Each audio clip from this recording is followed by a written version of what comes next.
Hi ನಮಸ್ತೆ ಎಲ್ಲರಿಗೂ Kannada study hub YouTube ಚಾನಲ್ಗೆ ಸ್ವಾಗತ. ಸೊ ಇವತ್ತಿನ ಸೆಷನಲ್ಲಿ ನಾವೇನು ನೋಡೋಣ ಅಂತ ಹೇಳಿದ್ರೆ 10th ಮಾರ್ಚ್ ಥರ್ಡ್ ಶಿಫ್ಟಲ್ಲಿ ನಡೆದಿರತಕ್ಕಂತಹ RPF ಕಾನ್ಸ್ಟೇಬಲ್ ಪ್ರಶ್ನೆ ಪತ್ರಿಕೆಯ ಅನಾಲಿಸಿಸ್ನ ಮಾಡೋಣ, ಸರಿನಾ? ಸೊ ಬನ್ನಿ ವಿಡಿಯೋನ ಸ್ಟಾರ್ಟ್ ಮಾಡೋಣ. ವಿಡಿಯೋ ಸ್ಟಾರ್ಟ್ ಮಾಡೋಕ್ಕಿಂತ ಮುಂಚೆ ವಿಡಿಯೋ ಕೊನೆವರೆಗೂ ನೋಡಿ ಅಂತ ಹೇಳ್ತಾ, ವಿಡಿಯೋ ಕೊನೆವರೆಗೂ ನೋಡಿದ ನಂತರ ವಿಡಿಯೋ ಇಷ್ಟ ಆದರೆ ಲೈಕ್ ಮಾಡಿ, ಸಬ್ಸ್ಕ್ರೈಬ್ ಮಾಡಿ. ಇಫ್ ನಿಮಗೆ ವಿಡಿಯೋ ಇಷ್ಟ ಆಗಲಿಲ್ಲ ಅಂದರೆ ಸೊ ಆಬ್ವಿಯಸ್ಲಿ ಡಿಸ್ಲೈಕ್ ಮಾಡಿ ಅಂತ ಹೇಳ್ತಾ, ಮೊದಲ ಪ್ರಶ್ನೆ, ಜಾಹ್ನವಿ ಕಾವ್ಯ ಕಲಶ ಪುಸ್ತಕವನ್ನು ಬರೆದವರು ಯಾರು ಅಂತ ಕೇಳಿದ್ದಾರೆ. ಈ ಜಾಹ್ನವಿ ಕಾವ್ಯ ಕಲಶ ಅನ್ನುವ ಏನು ಪುಸ್ತಕ ಇದೆ ಅಲ್ವಾ, ಇಲ್ಲಿದೆ ನೋಡಿ ಈ ಪುಸ್ತಕವನ್ನು ಬರೆದವರು ಯಾರು ಅಂತ ಕೇಳಿದ್ದಾರೆ. ಸೊ ಪಂಕಜ್ ತ್ರಿಪಾಠಿ, ಅರುಂಧತಿ ರಾಯ್, ಮತ್ತು VK ನಾರಾಯಣ್ ಮತ್ತು ಶ್ರೀಧರನ್ ಅಂತ ಕೊಟ್ಟಿದ್ದಾರೆ, ಸರಿನಾ? ಸೊ ಇದಕ್ಕೆ ಸರಿಯಾದ ಉತ್ತರ ಯಾವುದಾಗುತ್ತೆ?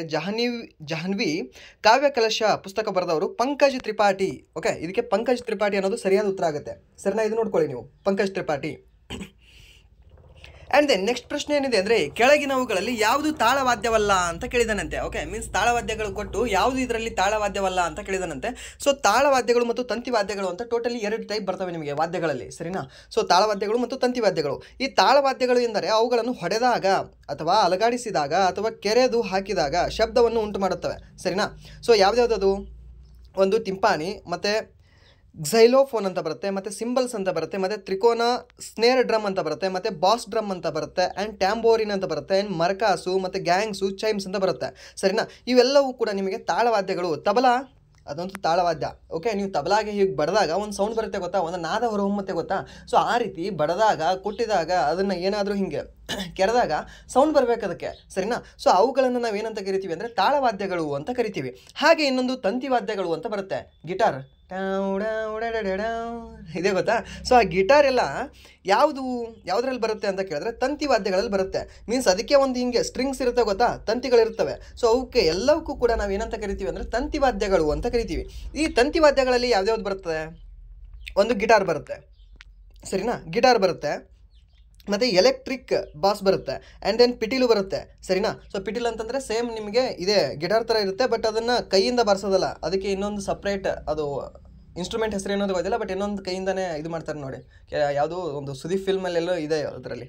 ಆ್ಯಂಡ್ ದೆನ್ ನೆಕ್ಸ್ಟ್ ಏನಂದರೆ ವೈಲಿನ್ ಅಂತ ಬರುತ್ತೆ. ಓಕೆ, ಈ ವೈಲಿನ್ ಕೂಡ ನಿಮಗೆ ಸೇಮ್ ಬರುತ್ತೆ. ಅದಾದ ನಂತರ ನಿಮಗೆ ಸೆಲ್ಲೋ ಅಂತ ಬರುತ್ತೆ, ಅದಾದ ನಂತರ ಡಬಲ್ ಬಾಸ್ ಅಂತ ಬರುತ್ತೆ, ಆ್ಯಂಡ್ ದೆನ್ ಬ್ಯಾಂಜೋ ಅಂತ ಬರುತ್ತೆ, ಮತ್ತು ಮ್ಯಾಂಡಲಿನ್ ಅಂತ ಬರುತ್ತೆ, ಮತ್ತು ಯಕುಲೇಲೆ ಮತ್ತು ಹಾರ್ಪ್ ಅನ್ನೋದು ಬರುತ್ತೆ. ಇವೆಲ್ಲವೂ ಕೂಡ ನಿಮಗೆ ಯಾವುದಕ್ಕೆ ಸಂಬಂಧಿಸಿದೆ ಅಂದರೆ ತಂತಿವಾದ್ಯಗಳಿಗೆ ಸಂಬಂಧಿಸಿದೆ, ಸರಿನಾ? ಸೊ ತಂತಿವಾದ್ಯಗಳು ತಂತಿಗಳನ್ನು ಕಂಪಿಸುವ ಮೂಲಕ ಧ್ವನಿಯನ್ನು ಉತ್ಪಾದಿಸುವ ಸಂಗೀತ ವಾದ್ಯಗಳಾಗಿದ್ದಾವೆ, ಸರಿನಾ? ತಾಳವಾದ್ಯಗಳು ಅಂದರೆ ಅವುಗಳನ್ನು ಹೊಡೆದಾಗ, ಅಲಗಾಡಿಸಿದಾಗ, ಏನಾದರೂ ಮಾಡಿದಾಗ ಅವು ಸೌಂಡ್ ಹೊರ ಹಾಕ್ತವೆ, ನಾದವನ್ನು ಹೊರಹೊಮ್ಮಿಸ್ತವೆ. ಬಟ್ ತಂತಿವಾದ್ಯಗಳು ಅವುಗಳು ತಂತಿಗಳನ್ನು ಕಂಪಿಸುವ ಮೂಲಕ, ಓಕೆ, ತಂತಿಗಳನ್ನು ಕಂಪಿಸುವ ಮೂಲಕ ವೈಬ್ರೇಷನ್ ಮೂಲಕ ನಿಮಗೆ ನಾದವನ್ನು ಹೊರಹೊಮ್ಮಿಸ್ತವೆ, ಸರಿನಾ? ನೆನಪಿರಲಿ ನಿಮಗೆ ಇದು. ಆ್ಯಂಡ್ ದೆನ್ ನೆಕ್ಸ್ಟ್ ಪ್ರಶ್ನೆ ಏನಿದೆ ಅಂದರೆ, ಕೆಳಗಿನವುಗಳಲ್ಲಿ ಯಾವುದು ಅಸ್ಸಾಂನ ಎಮ್ಮೆ ಕೊಂಬಿನಿಂದ ತಯಾರಿಸಿದ ಸಂಗೀತವಾದ್ಯ ಅಂತ ಕೇಳಿದ್ದಾನೆ. ಸರ್, ಅಸ್ಸಾಂದ ಎಮ್ಮೆನಾ ಅದು? ನಮ್ಮ ಕರ್ನಾಟಕ ಎಮ್ಮೆ ಆಗಬಾರ್ದಾ? ಧಾರವಾಡ ಎಮ್ಮೆ ಆಗಬಾರ್ದಾ? ಮುರ್ರಾ ಎಮ್ಮೆ ಆಗಬಾರ್ದಾ ಕೇಳ್ಬೋದು ನೀವು. ಹಾಗಿಲ್ಲ, ಬಟ್ ಅಸ್ಸಾಂನಲ್ಲಿ ಎಮ್ಮೆ ಕೊಂಬಿನಿಂದ ತಯಾರಿಸ್ತಾರೆ ಒಂದು ಸಂಗೀತವಾದ್ಯವನ್ನು. ಆ ಸಂಗೀತ ವಾದ್ಯದ ಹೆಸರೇನು ಅಂತ ಕೇಳಿದ್ದಾನೆ. ಅಸ್ಸಾಂ ಎಮ್ಮೆ ಅಲ್ಲ, ಬಟ್ ಅಸ್ಸಾಂನಲ್ಲಿ ತಯಾರಿಸ್ತಾರೆ ಅದನ್ನು, ಸರಿನಾ? ಸೊ ಯಾವುದದು? ಪೇಪಾ ಅಂತ ಬರುತ್ತೆ, ಸರಿನಾ? ಸೊ ಪೇಪಾ ಅಂತ, ಆ ಪೇಪಾ ಇದು ಹಾರ್ನ್ ಪೈಪ್ ತರಹದ ವಾದ್ಯ. ಯಾವುದು? ಪೇಪಾ ಅನ್ನೋದು ಒಂದು ಹಾರ್ನ್ ಪೈಪ್ ತರಹದ ವಾದ್ಯ. ಅಸ್ಸಾಂನ ಮುಖ್ಯ ಹಬ್ಬವಾದ ಬಿಹು ಸಂದರ್ಭದಲ್ಲಿ ಇದನ್ನು ನುಡಿಸಲಾಗುತ್ತದೆ. ಓಕೆ, ಇದನ್ನು ಹಾಡಲಾಗುತ್ತದೆ, ಇದರಿಂದ ಸಂಗೀತ ವಾದ್ಯವನ್ನು ಹೊರಹೊಮ್ಮಿಸಲಾಗ್ತದೆ. ಯಾವುದರಿಂದ? ಪೇಪಾದ ಮೂಲಕ. ಈ ಪೇಪಾ ಯಾವುದರಿಂದ ರೆಡಿ ಮಾಡಲಾಗ್ತದೆ? ಎಮ್ಮೆ ಕೊಂಬಿನಿಂದ ರೆಡಿ ಮಾಡಲಾಗ್ತದೆ. ಎಲ್ಲಿದು ಫೇಮಸ್ ಇದೆ? ಅಸ್ಸಾಮಲ್ಲಿ ಫೇಮಸ್ ಇದೆ, ಸರಿನಾ? ಎಲ್ಲವೂ ಕೂಡ ನಿಮಗೆ ನೆನಪಿರ್ರಿ. ಆ್ಯಂಡ್ ದೆನ್ ನೆಕ್ಸ್ಟ್ ಪ್ರಶ್ನೆ ಏನಿದೆ ಅಂದರೆ, ಉಜ್ಜಯಿನಿಯಲ್ಲಿ ಕುಂಭಮೇಳವನ್ನು ಯಾವ ನದಿಯ ದಡದಲ್ಲಿ ನಡೆಸಲಾಗುತ್ತದೆ? ಟೋಟಲಿ ಇವಾಗ ಇದು ಕರೆಂಟ್ ಅಫೇರ್ಸ್ ರಿಲೇಟೆಡ್ ಕೇಳಿದ್ದಾನೆ ಈ ಪ್ರಶ್ನೆನ. ಟೋಟಲಿ 4 ಕಡೆ ನಿಮಗೆ ಕುಂಭಮೇಳ ನಡೀತದೆ. ಸೊ ಆ 4 ಪ್ಲೇಸ್ಗಳು ಯಾವುದು ಅದು ಗೊತ್ತಿರಬೇಕಲ್ವ ಮೊದಲು. ಸೊ ಇವಾಗ ಪ್ರಸ್ತುತ ಎಲ್ಲಿ ನಡೀತಾ ಇದೆ ಅಂದರೆ ಪ್ರಯಾಗ್ರಾಜಲ್ಲಿ ನಡೀತಿದೆ, ಸರಿನಾ? ಸೊ ಪ್ರಯಾಗ್ರಾಜ್ ಒಂದು ನಿಮಗೆ. ಆ್ಯಂಡ್ ದೆನ್ ನೆಕ್ಸ್ಟ್ ಯಾವುದು ಬರುತ್ತೆ ಅಂದರೆ ನಿಮಗೆ ನಾಸಿಕ್ ಬರುತ್ತೆ, ನಾಸಿಕ್ಕು, ಮತ್ತು ಹರಿದ್ವಾರ ಬರುತ್ತೆ, ಸರಿನಾ? ಸೊ ಹರಿದ್ವಾರ ಬರುತ್ತೆ. ಹಾಗೆ ಇನ್ನೊಂದು ಯಾವುದು ಬರುತ್ತೆ ಅಂತ ಹೇಳ್ಬೋದಾ? ಉಜ್ಜಯಿನಿ. ಓಕೆ, ಸೊ ಈ 4 ಕೂಡ ನಿಮಗೆ ಕುಂಭಮೇಳಗಳು ನಡೆಯತಕ್ಕಂತಹ ಸ್ಥಳಗಳು, ಸರಿನಾ? ಇವೆಲ್ಲವೂ ನಿಮಗೆ ನೆನಪಿರಲಿ. ಸೊ ಇಲ್ಲಿ ಯಾವ್ಯಾವ ಸ್ಥಳಗಳು ಯಾವ್ಯಾವ ನದಿ ತೀರದಲ್ಲಿದ್ದಾವೆ? ಇವಾಗ ಪ್ರಸ್ತುತ ಪ್ರಯಾಗ್ರಾಜ್ನಲ್ಲಿ ನಡೀತಾ ಇದೆ. ಸೊ ಅಲ್ಲಿ ಯಾವುದು 3 ನದಿಗಳು ಸೇರಿಲ್ವಾ ಅಲ್ಲಿ? ಒಂದು ಗಂಗಾ ಯಮುನಾ. ಸರ್, ಗಂಗಾ ಯಮುನಾ 2 ಇದೆ. ಇನ್ನೊಂದು ನದಿ ಇದೆ, ಯಾವುದು ಅಂದರೆ ಸರಸ್ವತಿ ನದಿ. ಬಟ್ ಆ ಸರಸ್ವತಿ ನದಿ ಇವಾಗ ಭೂಮಿಯಿಂದ ಕೆಳಗಡೆ ಹರಿತಾ ಇದೆ, ಮೀನ್ಸ್ ಮೇಲೆ ಕಾಣಿಸ್ತಾ ಇಲ್ಲ, ಅದೃಶ್ಯವಾಗಿದೆ ಈ ಸರಸ್ವತಿ ನದಿ, ಸರಿನಾ? ಇದು ಇಟ್ಕೊಳ್ಳಿ ನೀವು, ಕೇಳ್ತಾನೆ, ಸರಿನಾ? ಬಟ್ ಇಲ್ಲಿ ಏನು ಕೇಳಿದಾನೆ ಅವನು ಅಂದರೆ ಉಜ್ಜಯಿನಿಯಲ್ಲಿ ಅಂತ ಕೇಳಿದಾನೆ, ಸರಿನಾ? ಸೊ ಈ ಉಜ್ಜಯಿನಿಯಲ್ಲಿ ಯಾವ ನದಿ ತೀರದಲ್ಲಿದೆ ಈ ಉಜ್ಜಯಿನಿ? ಯಾವ ನದಿ ತೀರದಲ್ಲಿ ಈ ಕುಂಭಮೇಳ ನಡೀತದೆ ಅಂತ ಕೇಳಿದ್ರೆ ಕ್ಷಿಪ್ರಾ ಅಂತ ಬರ್ತದೆ ನದಿ, ಸರಿನಾ. ಈ ಕ್ಷಿಪ್ರಾ ನದಿಯ ತೀರದಲ್ಲಿ ನಿಮಗೆ ಉಜ್ಜಯಿನಿ ಅನ್ನುವ ಊರು ಕಂಡು ಬರ್ತದೆ, ಸರಿನಾ. ಸೊ ಅಲ್ಲಿ ಈ ಕುಂಭಮೇಳ ನಡೀತದೆ. ಹಾಗೆ ನಿಮಗೆ ಪ್ರಯಾಗ್ರಾಜಲ್ಲಿ ನಡೀತು. ಪ್ರಯಾಗ್ರಾಜಲ್ಲಿ ಯಾವ್ಯಾವ ನದಿ? ಒಂದು ಗಂಗಾ, ಯಮುನಾ ಮತ್ತು ಸರಸ್ವತಿ ನದಿ, 3 ನದಿಗಳು ಸಂಗಮವಾಗ್ತವೆ. ಹಾಗೆ ಗೋದಾವರಿಯಲ್ಲಿ ಮೀನ್ಸ್ ನಮ್ಮ ಮಹಾರಾಷ್ಟ್ರದಲ್ಲಿ ಗೋದಾವರಿ ನದಿ ತೀರದಲ್ಲಿರುವ ನಾಸಿಕಲ್ಲೂ ಕೂಡ ನಿಮಗೆ ಕುಂಭಮೇಳ ನಡೀತದೆ, ಸರಿನಾ. ಸೊ ಅದು ಯಾವ ನದಿ ಅಂದರೆ ಗೋದಾವರಿ ನದಿ. ಇದು ಕೂಡ ಇಂಪಾರ್ಟೆಂಟ್ ಇದೆ, ನಮ್ಮ ದಕ್ಷಿಣ ಭಾರತದಲ್ಲಿ ಬರ್ತದೆ ಇದು, ಸರಿನಾ. ಸೊ ಅದಕ್ಕೆ ಇಂಪಾರ್ಟೆಂಟ್ ಆಗುತ್ತೆ ನಮಗೆ. ಆ್ಯಂಡ್ ದೆನ್ ಇನ್ನೊಂದೇನೆಂದರೆ ಹರಿದ್ವಾರ. ಈ ಹರಿದ್ವಾರದಲ್ಲಿ ಏನು ನಡೀತದೆ ಗೊತ್ತಾ ಕುಂಭಮೇಳ? ಅದು ಕೂಡ ನಿಮಗೆ ಗಂಗಾ ನದಿಯ ತೀರದಲ್ಲೇ ನಡೀತದೆ, ಸರಿನಾ. ಸೊ ಇವಾಗ ಗಂಗಾ ನದಿ ತೀರದಲ್ಲೇ ನಡೀತಕ್ಕಂತಹ 2 ಕುಂಭಮೇಳಗಳು ಯಾವುದು ಅಂತ ನಿಮಗೆ ಕೇಳಬಹುದು. ಸೊ ಇವಾಗ ಸಿಂಪಲ್ ಆನ್ಸರ್, ಒಂದು ಪ್ರಯಾಗ್ರಾಜು, ಇನ್ನೊಂದು ಹರಿದ್ವಾರ, ಸರಿನಾ. ಪ್ರಯಾಗ್ರಾಜ್ ಹರಿದ್ವಾರ ಮಾತ್ರ 2 ನಿಮಗೆ ಗಂಗಾ ಕಾಮನ್ ಆಗಿ ಹರಿತದೆ. ಬಟ್ ಇಲ್ಲಿ ಮತ್ತೆ ನಿಮಗೆ ಈ ಪ್ರಯಾಗ್ರಾಜಲ್ಲಿ ಯಮುನಾನೂ ಬರ್ತದೆ, ಹಾಗೆ ಸರಸ್ವತಿಯೂ ಕೂಡ ಬರ್ತದೆ, ಸರಿನಾ. ಆ್ಯಂಡ್ ದೆನ್ ನೆಕ್ಸ್ಟ್ ಪ್ರಶ್ನೆ ಏನಿದೆ ಅಂದರೆ ಭಾರತೀಯ ಸಂವಿಧಾನ ಸಭೆಯು ಸಂವಿಧಾನದ 3ನೇ ಓದುವಿಕೆಯನ್ನು ಯಾವಾಗ ನಡೆಸಿತು ಅಂತ ಕೇಳ್ತಾರೆ, ಸರಿನಾ. ಸೊ 3ನೇ ಓದುವಿಕೆ ಯಾವಾಗ ನಡೆಸಿತು ಭಾರತ ಸಂವಿಧಾನ ಸಭೆ? ನವೆಂಬರ್ 26, 1949ರಂದು 3ನೇ ಓದುವಿಕೆಯನ್ನು ಪೂರ್ಣಗೊಳಿಸಿತ್ತು, ಸರಿನಾ. ಸೊ ಇದೇ ದಿನದಂದು ಅಂಗೀಕಾರ ಮಾಡಲಾಗ್ತದೆ 3ನೇ ಸಭೆಯದಂದು. ಮೀನ್ಸ್ 3ನೇ ಏನು ಓದ್ತಾರೆ ಗೊತ್ತಾ, 3ನೇ ಸರಿ. ಆ 3ನೇ ಸರಿ ಓದಿ 3 ಸರಿ ಓದೋದಪ್ಪ ಹೀಗೆಲ್ಲ ಕರೆಕ್ಟ್ ಆಗಿದೆ, ಸೊ ಅದಕ್ಕೆ ಒಪ್ಕೊಂಡು ಬಿಡೋಣ, ಅಂಗೀಕಾರ ಮಾಡಿಬಿಡೋಣ ಅಂತ ಹ್ಞೂ ಅಂದ್ಬಿಡ್ತಾರೆ. ಸೊ ಅಂಗೀಕಾರ ಮಾಡಿಬಿಟ್ರೆ ಅವತ್ತೇ ಸೈನ್ ಮಾಡಿಬಿಟ್ರಾ? ಲೈಕ್ ದ್ಯಾಟ್ ಇವಾಗ ವಿರಾಟ್ ಕೊಹ್ಲಿ ಅಂತ ಸೈನ್ ಮಾಡಿಬಿಟ್ರಾ? ಹಿಂಗೆ ಸೈನ್ ಮಾಡಲಿಲ್ಲ. ಸೈನ್ ಯಾವತ್ತು ಮಾಡಿದ್ರು ಅಂತ ಕೇಳ್ತಾರೆ. ಸೈನ್ ಮಾಡಿರೋದು ನಿಮಗೆ 24 ಜನವರಿ 1950 ಜನವರಿ 24ರಂದು ಸಂವಿಧಾನಕ್ಕೆ ಅಧಿಕೃತವಾಗಿ ಸಹಿ ಮಾಡ್ತಾರೆ ಎಲ್ಲರೂ ಕೂಡ. ನನ್ನದು ಒಪ್ಪಿಗೆ ಇದೆ ಅಂತ. ಯಾರು? ಸಂವಿಧಾನ ರಚನಾ ಸಭೆ. ನೆನಪಿರಲಿ ನಿಮಗೆ, ಯಾವಾಗ ಸೈನ್ ಮಾಡ್ತಾರೆ ಅಂತ ಕೇಳ್ತಾನೆ. ಸೊ ಇದೇ 24 ಜನವರಿ 1950ರಂದು ಸೈನ್ ಮಾಡ್ತಾರೆ, ಸರಿನಾ. ಹಾಗೆ ನಮ್ಮ ಜನಗಣಮನ ಏನಿದೆ ಅಲ್ವಾ, ಈ ಜನಗಣಮನ ಹಾಗೆ ಒಂದೇ ಮಾತ್ರ ಯಾವ ದಿನ ಅಂಗೀಕಾರ ಮಾಡಲಾಗ್ತದೆ ಅಂತ ಕೇಳ್ತಾನೆ. ಇದೇ ಸೇಮ್ ಡೇಟ್ ಯಾವುದು? 24 ಜನವರಿ 1950 ಏನಿದೆ ಅಲ್ವಾ, ಸೊ ಇದೇ ದಿನ ನಮ್ಮ ಜನಗಣಮನ ಮೀನ್ಸ್ ನ್ಯಾಷನಲ್ ಅಂಥೆಮು ಮತ್ತು ನ್ಯಾಷನಲ್ ಸಾಂಗ್ ಆದಂತಹ ವಂದೇ ಮಾತರಂ ಎರಡನ್ನೂ ಕೂಡ ಅಧಿಕೃತವಾಗಿ ಅಂಗೀಕಾರ ಮಾಡಿಕೊಳ್ಳಲಾಗ್ತದೆ. ಹಾಗೆ ನಮ್ಮ ಲಾಂಛನವನ್ನು ಯಾವಾಗ ಅಂಗೀಕಾರ ಮಾಡಿಕೊಂಡ್ರು ಅಂತ ಕೇಳ್ತಾರೆ ನಿಮಗೆ. ಲಾಂಛನ 26 ಜನವರಿ 1950ರಂದು, ನಾಟ್ 24, ಓಕೆ 26 ಆಗುತ್ತೆ, ಸರಿನಾ. ಇದೆಲ್ಲವೂ ಕೂಡ ನೆನ್ಪಿಟ್ಕೊಳ್ಳಿ. ಹಾಗೆ ಸಂವಿಧಾನದ ಟೋಟಲಿ ಎಷ್ಟು ಸಭೆಗಳು ನಡೆದವು ಅಂತ ಕೇಳ್ತಾನೆ. ಟೋಟಲಿ 11 ಸಭೆಗಳು ನಡೆದಿರ್ತವೆ. ಸರ್ ಇಲ್ಲ ಸರ್ 12 ನಡೆದಿದ್ದಾವೆ ಅಂತ ನೀವು ಹೇಳಬಹುದು. ಬಟ್ ಅಫಿಷಿಯಲಾಗಿ ಹೇಳೋದಾದರೆ 11 ನಡೆದಿದ್ದಾವೆ. ನೀವು ಬೇಕಾದರೆ ಗೌರ್ಮೆಂಟ್ ವೆಬ್ಸೈಟ್ ಚೆಕ್ ಮಾಡಿ. ಬಟ್ ಲಾಸ್ಟ್ ನೀವು ಏನು ಹೇಳ್ತೀರಾ ಗೊತ್ತಾ, ಈ 12ನೇ ಸಭೆ ಅಂತ 24 ಜನವರಿ 1950ರಂದು ಏನು ನಡೆದಿರ್ತದೆ ಅಲ್ವಾ, ಇದಕ್ಕೂ ಕೂಡ ಅವ್ರು ಸೈನ್ ಮಾಡಿರೋದಕ್ಕೂ ಕೂಡ ನೀವೇನಂತ ಹೇಳ್ತೀರಾ ಅಂದರೆ ಸಭೆ ಅಂತ ಮೆನ್ಷನ್ ಮಾಡಿದೆ ಎಷ್ಟೋ ಬುಕ್ಕಲ್ಲಿ. ಬಟ್ ಇದು ಸಭೆ ಅಲ್ಲ, ಸರಿನಾ. ಜಸ್ಟ್ ಸೈನ್ ಮಾಡಿರ್ತಾರೆ ಅಷ್ಟೇ, ಅದು ಸಭೆ ಸೇರಿರಲಿಲ್ಲ ಅಲ್ಲಿ, ಸರಿನಾ. ಸೊ ಅದಕ್ಕೆ 11 ಮಾತ್ರ ಅಧಿವೇಶನಗಳು ಅಂತ ಕೆಲವೊಂದು ಸ್ಟ್ಯಾಂಡರ್ಡ್ ಬುಕ್ಗಳಿದ್ದಾವೆ. ಬಟ್ ನಾರ್ಮಲೈಸೇಷನ್ ಎಲ್ಲ ಬುಕ್ಕಲ್ಲಿ ನಿಮಗೆ 12 ಅಂತಲೇ ಕೊಟ್ಟಿರ್ತಾನೆ, ಫುಲ್ ಹೋಲ್ ನಂಬರ್, ಸರಿನಾ. ಇದು ನೆನ್ಪಿಟ್ಕೊಳ್ಳಿ ಒಂದ್ಸರಿ. ಬಟ್ ಅಲ್ಲಿ ಆಪ್ಷನ್ ತಕ್ಕ ಹಾಗೆ ನೀವು ಹೋಗಬೇಕಾಗತ್ತೆ. ಸರ್ ಅಲ್ಲಿ 11 ಕೊಟ್ಟಿರಲಿಲ್ಲ 12 ಯಾಕೆ ಬಂದಿದ್ದೀನಿ? ಹಾಂ ರೈಟ್, ಓಕೆ. ಸರ್ ಅಲ್ಲಿ 12 ಕೊಟ್ಟಿರಲಿಲ್ಲ 11 ಹಾಕಿದ್ದೀನಿ, ರೈಟ್. ಸರ್ ಇಲ್ಲಿ 12 ಕೊಟ್ಟಿರಲಿಲ್ಲ, 11, 10, 9, 8 ಅಂತ ಕೊಟ್ಟಿದ್ದಾನೆ, 11 ಹಾಕಿದ್ದೀನಿ, ಇಲ್ಲ ನಾನು 9 ಹಾಕಿದ್ದೀನಿ, ಗ್ರೇಸ್ ಮಾರ್ಕ್ಸ್ ಕೊಡಲ್ಲ. 11 ಫೈನಲ್ ಆಗಿರೋ ಆನ್ಸರ್, ಸರಿನಾ. ಆ್ಯಂಡ್ ದೆನ್ ನೆಕ್ಸ್ಟ್ ಪ್ರಶ್ನೆ ಏನಿದೆ ಅಂದರೆ ಭಾರತ ಸಂವಿಧಾನದ ಯಾವ ಪರಿಚ್ಛೇದದ ಪ್ರಕಾರ ಮುಖ್ಯಮಂತ್ರಿಗಳು ರಾಜ್ಯಪಾಲರಿಗೆ ಮಾಹಿತಿ ನೀಡುವ ಕರ್ತವ್ಯವನ್ನು ಹೊಂದಿರುತ್ತಾರೆ ಅಂತ ಹೇಳಿದ್ದಾನೆ. ಸೊ ಯಾವುದರ ಮುಖಾಂತರ ಇರ್ರಿ, ಇವಾಗ ನಿಮ್ಗೆ ಸಿಂಪಲ್ಲಾಗಿ ನಿಮಗೆ ಇವಾಗ ಈ ಪ್ರಧಾನಮಂತ್ರಿ ಏನಿದಾರಲ್ವಾ, ಪ್ರಧಾನಮಂತ್ರಿಯ ಹುದ್ದೆಯ ಬಗ್ಗೆ ಹೇಳುವ ವಿಧಿ ಯಾವುದು ನಿಮಗೆ? 75ನೇ ವಿಧಿ, ಸರಿನಾ. ಹಾಗೆ ಇಲ್ಲಿ ಪ್ರಧಾನಮಂತ್ರಿ ಮೀನ್ಸ್ ಇಲ್ಲಿ ಸೆಂಟ್ರಲ್ ಗೌರ್ಮೆಂಟ್ ತೊಗೊಳ್ಳಿ. ಒಂದು ಸೆಕೆಂಡ್, ಈಸಿಯಾಗಿ ನಿಮಗೆ ಎಷ್ಟು ಕ್ಲಿಯರಾಗಿ ಹೇಳ್ತೀನಿ ಅಂದರೆ ಭಾಳ ಕ್ಲಿಯರಾಗಿ ಹೇಳ್ತೀನಿ. ಸೆಂಟ್ರಲ್ ಗೌರ್ಮೆಂಟು, ಇಲ್ಲಿ ಸ್ಟೇಟ್ ಗೌರ್ಮೆಂಟು, ಓಕೆ. ಇಷ್ಟು ಬರ್ಕೊಂಡ್ರಾ, ಇಲ್ಲಿ ಒಂದು ಲೈನ್ ಹಾಕ್ಕೊಂಬೇಡಿ ಹಿಂಗೆ, ಓಕೆ. ಇಲ್ಲಿ ನಾನು ಮತ್ತೆ ಅಲ್ಲಿ ಅದರಲ್ಲೇ ಬರೆಯೋಕ್ಕಾಗಲ್ಲ, ನಾನು ರಬ್ ಮಾಡ್ತೀನಿ, ಬಟ್ ನೀವು ನೋಡ್ಕೊಳ್ಳಿ, ಓಕೆ. ಇಲ್ಲಿ ಸೆಂಟ್ರಲ್ ಗೌರ್ಮೆಂಟು, ಇಲ್ಲಿ ಸ್ಟೇಟ್ ಗೌರ್ಮೆಂಟು. ಸೆಂಟ್ರಲ್ ಗೌರ್ಮೆಂಟಲ್ಲಿ ಇಲ್ಲಿ ಯಾರು ಇರ್ತಾರೆ? ಇಲ್ಲಿ ಪ್ರಧಾನಮಂತ್ರಿ ಇರ್ತಾರೆ, ಓಕೆ, ಪ್ರಧಾನಮಂತ್ರಿ ಇರ್ತಾರೆ. ಹಾಗೆ ಇಲ್ಲಿ ಯಾರು ಇರ್ತಾರೆ? CM ಇರ್ತಾರೆ, ಸರಿನಾ. ಇವ್ರ ಬಗ್ಗೆ ಹೇಳುವ ವಿಧಿ ಯಾವುದು? ಇಲ್ಲಿ PM ಬಗ್ಗೆ ನಿಮ್ಗೆ ಗೊತ್ತಾಯಿತು 75 ಅಂತ, ಓಕೆ. ಸೊ 75 ಗೊತ್ತಿದೆ, ನಮಗೆ CM ಗೊತ್ತಿಲ್ಲ ಸರ್. ಏನಾದರೂ ಕೇಳಿದ್ರೆ ನಾನು PM ಕೇಳಿದ್ರೆ ಹಾಕ್ತಿದ್ದೆ, CM ಗೊತ್ತಿಲ್ಲ. ಏನು ಮಾಡೋದಿಲ್ಲ, ಇದರಲ್ಲಿ 11 ಕಳೆದು ಬಿಡಬೇಕಷ್ಟೇ. 75ರಾಗ 11 ಕಳೆದ್ರೆ ಎಷ್ಟು? 5ರಾಗ 1 ಕಳೆದ್ರೆ 4, 7ರಾಗ 1 ಕಳೆದ್ರೆ 6, ಏನಿಲ್ಲ ಸುಮ್ಮನೆ ಒಂದು ನಂಬರ್ ತಂದಿಟ್ಬಿಡೋದು. ಎಷ್ಟಾಗುತ್ತೆ? 164 ಆಗುತ್ತೆ. ಸೊ ಪ್ರಧಾನಮಂತ್ರಿ ಬಗ್ಗೆ ಹೇಳುವ ವಿಧಿ ನಿಮಗೆ 75, CM ಬಗ್ಗೆ ಹೇಳುವ ವಿಧಿ ನಿಮಗೆ 64, ಸರಿನಾ. ಹಾಗೆ ಅಡ್ವೊಕೇಟ್ ಜನರಲ್ ಅಂತ ಬರ್ತಾರೆ. ಅಡ್ವೊಕೇಟ್ ಜನರಲ್ ಅಂತ ಎಲ್ಲಿ? ಸೆಂಟ್ರಲಲ್ಲಿ. ಎಷ್ಟನೇ ವಿಧಿ ಹೇಳ್ತದೆ? 76ನೇ ವಿಧಿ ಹೇಳ್ತದೆ. ಸರ್ ಇದರಲ್ಲೂ 11 ಕಳಿಬೇಕಾ? ಸೇಮ್ ಕಳೀರಿ 11, ಎಷ್ಟಾಗುತ್ತೆ? 6, ಸಾರಿ, ಓಕೆ 6. ಇಲ್ಲಿ 6ರಲ್ಲಿ 1 ಕಳೆದ್ರೆ 165ನೇ ವಿಧಿ. ಇದು ಯಾರ ಬಗ್ಗೆ ಹೇಳುತ್ತೆ? ಅಡ್ವೊಕೇಟ್ ಜನರಲ್ ಬಗ್ಗೆ ಹೇಳುತ್ತೆ, ಸರಿನಾ? ಇದು ಅಡ್ವೊಕೇಟ್ ಜನರಲ್ ಬಗ್ಗೆ ಹೇಳುತ್ತೆ, ಇದು ಅಟಾರ್ನಿ ಜನರಲ್ ಬಗ್ಗೆ ಹೇಳುತ್ತೆ. ಮೇ ಬಿ ಇವಾಗಲೇ ಹೇಳುವಾಗ ಮಿಸ್ ಮಾಡಿದೆ ಅನಿಸುತ್ತೆ. ಇದು 76ನೇ ವಿಧಿ ಏನಿದೆ ಅಲ್ವಾ, ಇದು ಸೆಂಟ್ರಲಲ್ಲಿ ಕಂಡುಬರ್ತಕ್ಕಂತಹ ಅಟಾರ್ನಿ ಜನರಲ್ ಬಗ್ಗೆ ಹೇಳುತ್ತೆ. ಹಾಗೆ 165ನೇ ವಿಧಿ ನಿಮಗೆ ರಾಜ್ಯದಲ್ಲಿ ಕಂಡುಬರ್ತಕ್ಕಂತಹ ಅಡ್ವೊಕೇಟ್ ಜನರಲ್ ಬಗ್ಗೆ ಹೇಳುತ್ತೆ. ಓಕೆ, ಅಟಾರ್ನಿ ಜನರಲ್ ಸೆಂಟ್ರಲ್ ಗೌರ್ಮೆಂಟಲ್ಲಿ, ಹಾಗೆ ಅಡ್ವೊಕೇಟ್ ಜನರಲ್ ನಿಮಗೆ ನಮ್ಮ ರಾಜ್ಯದಲ್ಲಿ ಕಂಡುಬರ್ತಾರೆ. ಮೀನ್ಸ್ ಪ್ರತಿಯೊಂದು ರಾಜ್ಯದಲ್ಲೂ ಕಂಡುಬರ್ತಾರೆ, ಸರಿಯಾ? ಸೊ ಹಾಗೆ ಇಲ್ಲಿ ನಿಮಗೆ ಗೊತ್ತಾಯಿತು 75ರಿಂದ 164 ಮಾಡಿದ್ರಿ, ಅದಾದ ನಂತರ 76ರಿಂದ 165 ಮಾಡಿದ್ರಿ, ಅದಾದ ನಂತರ ನೆಕ್ಸ್ಟ್ ಇವಾಗ 78 ಇದೆಯಲ್ಲ ರೀ. 78ನೇ ವಿಧಿ ಏನು ಹೇಳುತ್ತೆ?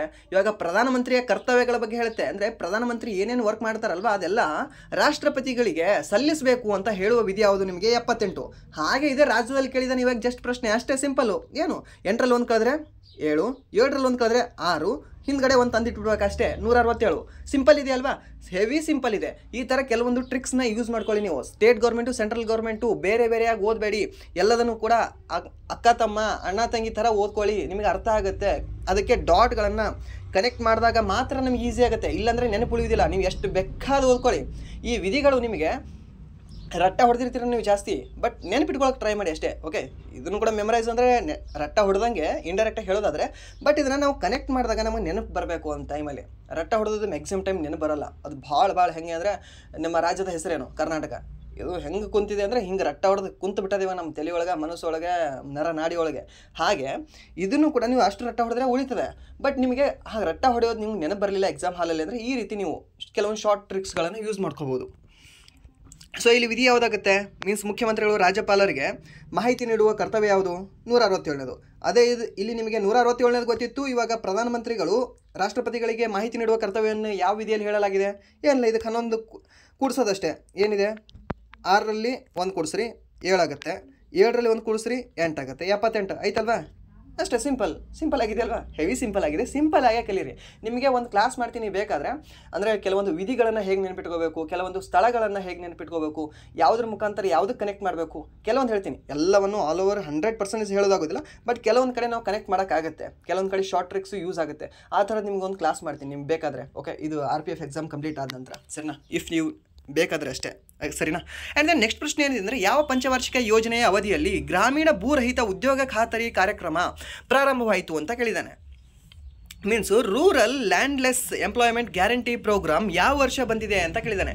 ಸೊ ಇದು ಬಂದಿರೋದು 6ನೇ ಪಂಚವಾರ್ಷಿಕ ಯೋಜನೆಯ ಸಮಯದಲ್ಲಿ, ಸರಿನಾ? ಯಾರು ಇದನ್ನು ಪ್ರಾರಂಭ ಮಾಡಿದ್ರು ಅಂತ ಕೇಳಿದ್ರೆ, ಇಂದಿರಾ ಗಾಂಧಿ ಅವರು ಪ್ರಾರಂಭ ಮಾಡ್ತಾರೆ. ಎಷ್ಟನೇ ಪಂಚವಾರ್ಷಿಕ ಯೋಜನೆಯಲ್ಲಿ? 6ನೇ ಪಂಚವಾರ್ಷಿಕ ಯೋಜನೆಯ ಸಮಯದಲ್ಲಿ. ಸೊ ವರ್ಷ ಯಾವುದು ಅಂತ ಕೇಳಿದ್ರೆ ನಿಮಗೆ 15 ಆಗಸ್ಟ್ 1983ರಲ್ಲಿ ಇದನ್ನು ಪ್ರಾರಂಭ ಮಾಡ್ತಾರೆ, ಸರಿನಾ? ನೆನಪಿರಲಿ ಇದು ನಿಮಗೆ.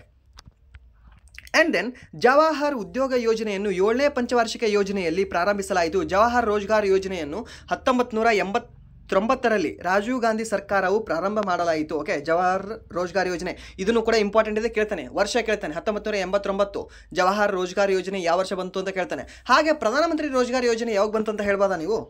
ಪ್ರಧಾನಮಂತ್ರಿ ರೋಜ್ಗಾರ್ ಯೋಜನೆ ಯಾವಾಗ ಬಂತು ಅಂತ ಹೇಳ್ಬೋದಾ? ಹೇಳಿ ನೋಡೋಣ, ಕಮೆಂಟ್ ಮಾಡಿ. ಇದು ಆದ ನಂತರ ಒಂದು ಎಷ್ಟು 10 ವರ್ಷವೋ 11 ವರ್ಷ ಅದೇ ಆಸ್ಪಾಸಲ್ಲಿದೆ. Okay, exact. ಓಕೆ, ಅಲ್ಲೇ ಇದೆ. ಹೇಳ್ಬೋದಾ ಇದನ್ನು? ಕಮೆಂಟ್ ಮಾಡಿ, ಅದನ್ನು ನೋಡೋಣ. ಆ್ಯಂಡ್ ದೆನ್ ನೆಕ್ಸ್ಟ್ ಪ್ರಶ್ನೆ ಏನಿದೆ ಅಂದರೆ, ಇಂಡಿಯನ್ ಕೌನ್ಸಿಲ್ ಆ್ಯಕ್ಟ್ 1861ರಲ್ಲಿ 1861ರಲ್ಲಿ ಯಾವ 2 ರಾಜ್ಯಗಳ ಶಾಸಕಾಂಗ ಅಧಿಕಾರವನ್ನು ಕಡಿಮೆ ಮಾಡುವ ಮೂಲಕ ವಿಕೇಂದ್ರೀಕರಣವನ್ನು ಪ್ರಾರಂಭಿಸಲಾಯಿತು? ಫಾರ್ ದ ಫಸ್ಟ್ ಟೈಮ್ ವಿಕೇಂದ್ರೀಕರಣವನ್ನು ಪ್ರಾರಂಭ ಮಾಡ್ತಾರೆ, ಸರಿನಾ?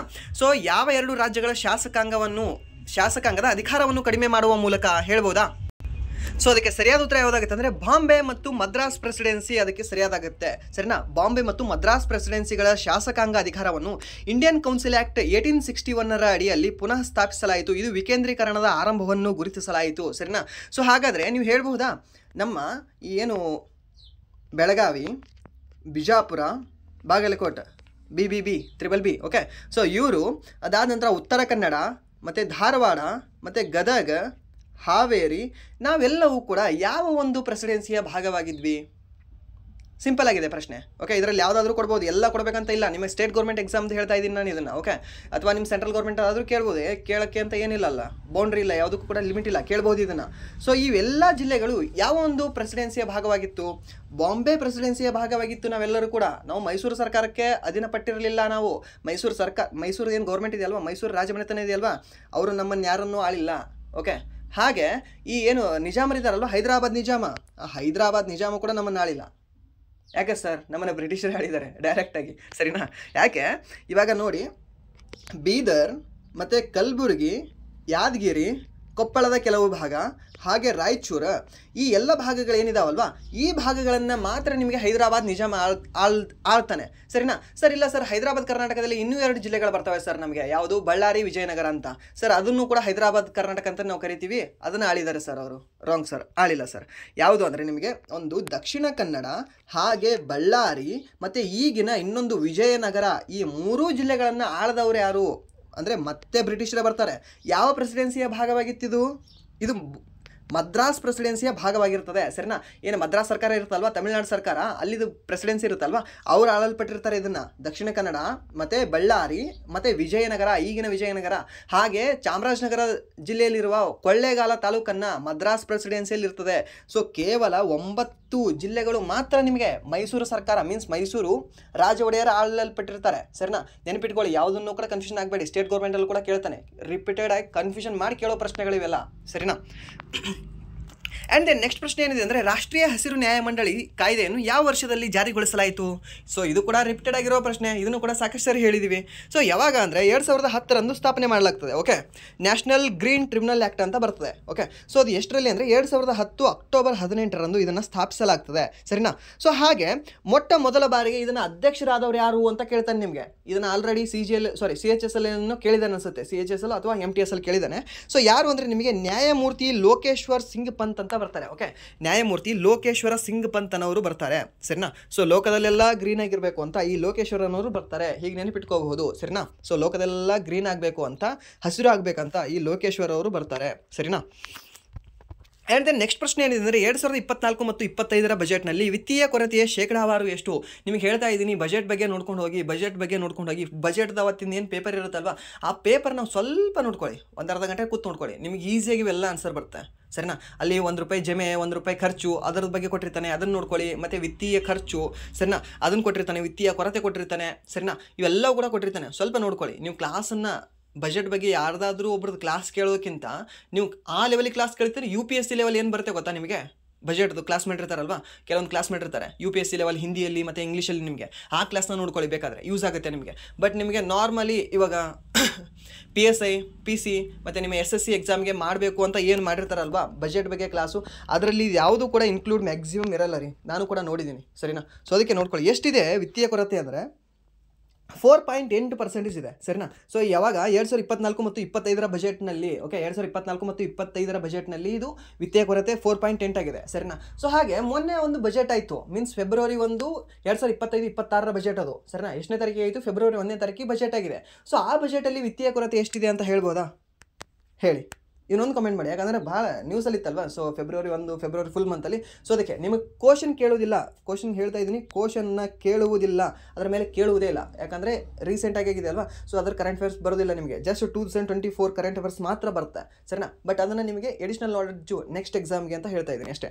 ಆ್ಯಂಡ್ ದೆನ್ ನೆಕ್ಸ್ಟ್ ಪ್ರಶ್ನೆ ಏನಿದೆ ಅಂದರೆ, ಭಾರತ ಸೇನೆಯ ದೂರದರ್ಶನ ತುಕಡಿಯು 2024ರಲ್ಲಿ ಯಾವ ದೇಶದಲ್ಲಿ ಯುದ್ಧ ವ್ಯಾಯಾಮಗಳನ್ನು ನಡೆಸಿತು ಅಂತ ಕೇಳಿದ್ದಾನೆ. ಯಾವುದು? ಭಾರತ ಸೇನೆಯ ದೂರದರ್ಶನ ತುಕಡಿಯು 2024ರಲ್ಲಿ ಯಾವ ದೇಶದಲ್ಲಿ ಯುದ್ಧ ವ್ಯಾಯಾಮಗಳನ್ನು ನಡೆಸಿತು ಅಂತ ಕೇಳಿದ್ದಾನೆ.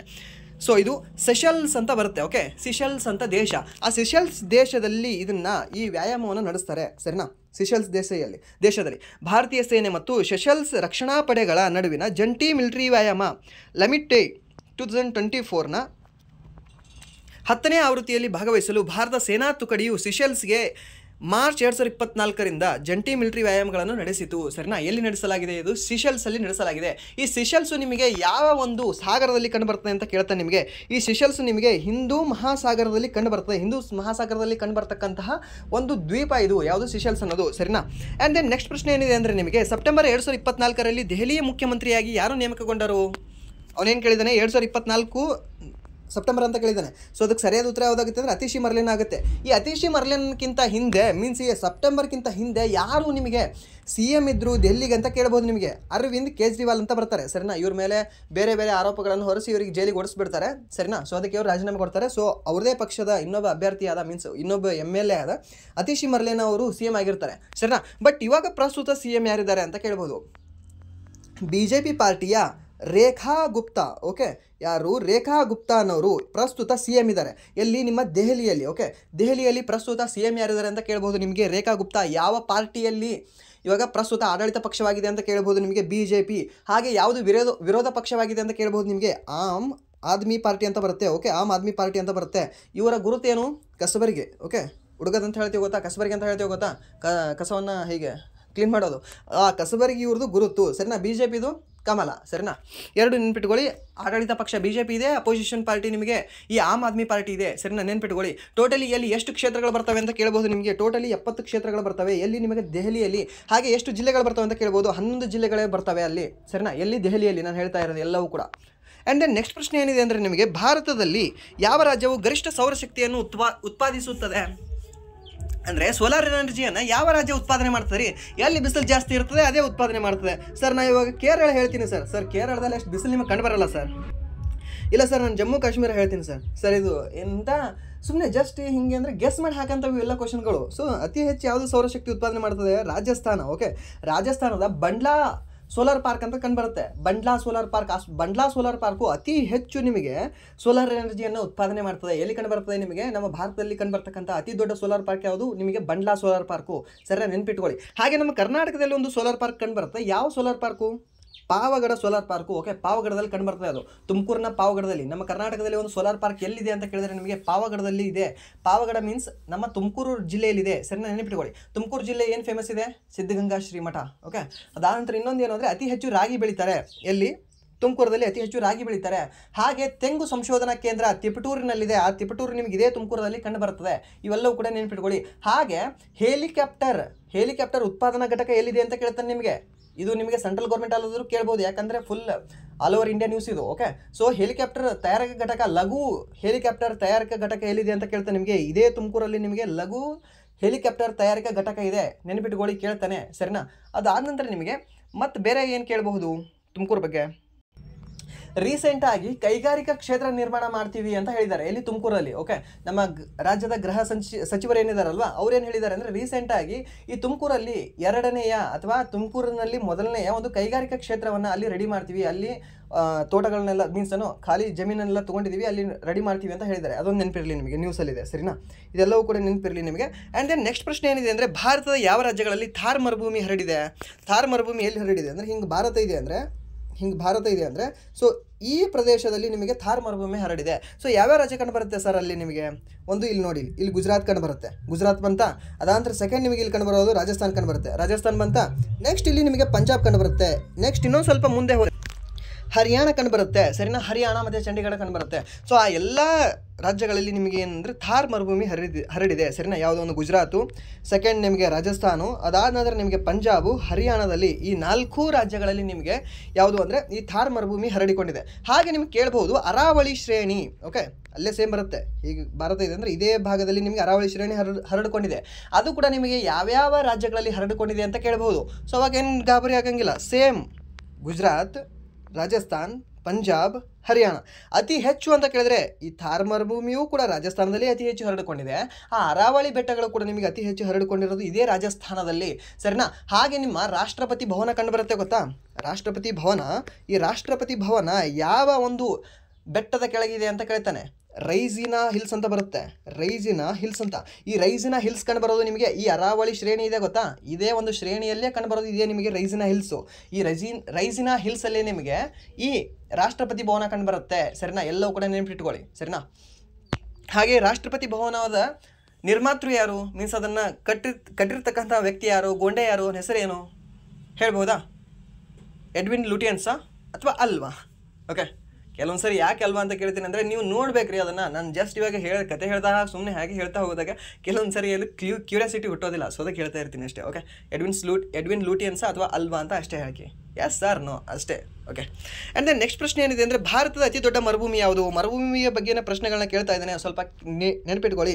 ಥಾರ್ ಮರುಭೂಮಿ ಭಾರತದಲ್ಲಿ ಕಂಡುಬರ್ತಕ್ಕಂಥ ಅತಿ ದೊಡ್ಡ ಮರುಭೂಮಿ. ಹಾಗೆ ಇದೇ ಥಾರ್ ಮರುಭೂಮಿಯನ್ನು ಪಾಕಿಸ್ತಾನದಲ್ಲಿ ಏನಂತ ಕರೀತಾನೆ ಅಂತ ಕೇಳ್ತಾನೆ ನಿಮಗೆ. ಪಾಕಿಸ್ತಾನದಲ್ಲಿ ಚೋಲಿಸ್ತಾನ್ ಅಂತ ಕರೀತಾನೆ. ಓಕೆ, ಯಾವುದು? ಚೋಲಿಸ್ತಾನ್ ಅಂತ ಕರೀತಾರೆ. ಹಾಗೆ ಮರುಭೂಮಿಯನ್ನು ಅಫ್ಘಾನಿಸ್ತಾನದಲ್ಲಿ ಏನಂತ ಕರೀತಾರೆ ಅಂತ ಕೇಳ್ತಾನೆ? ಅಫ್ಘಾನಲ್ಲಿ ರೇಗಿಸ್ತಾನ್ ಅಂತ ಕರೀತಾರೆ. ರೇಗಿಸ್ತಾನ್. ಅಫ್ಘಾನಿಸ್ತಾನದಲ್ಲಿ ನಿಮಗೆ ರೇಗಿಸ್ತಾನ್ ಅಂತ ಕರೆದ್ರೆ, ಪಾಕ್ನಲ್ಲಿ ನಿಮಗೆ ಚೋಲಿಸ್ತಾನ್ ಅಂತ ಕರೀತಾರೆ. ಹಾಗೆ ನಮ್ಮ ಭಾರತದಲ್ಲಿ ನಿಮಗೆ ಥಾರ್ ಮರುಭೂಮಿ ಅಂತ ಕರೀತಾರೆ. ಈ ಮೂರನ್ನು ಕೂಡ ನೆನ್ಪಿಟ್ಕೊಳ್ಳಿ, ಕೇಳಬಹುದು ನಿಮಗೆ ಬೇರೆ ದೇಶಗಳಲ್ಲಿ ಏನಂತ ಕರೀತಾರೆ ಅಂತ, ಸರಿನಾ.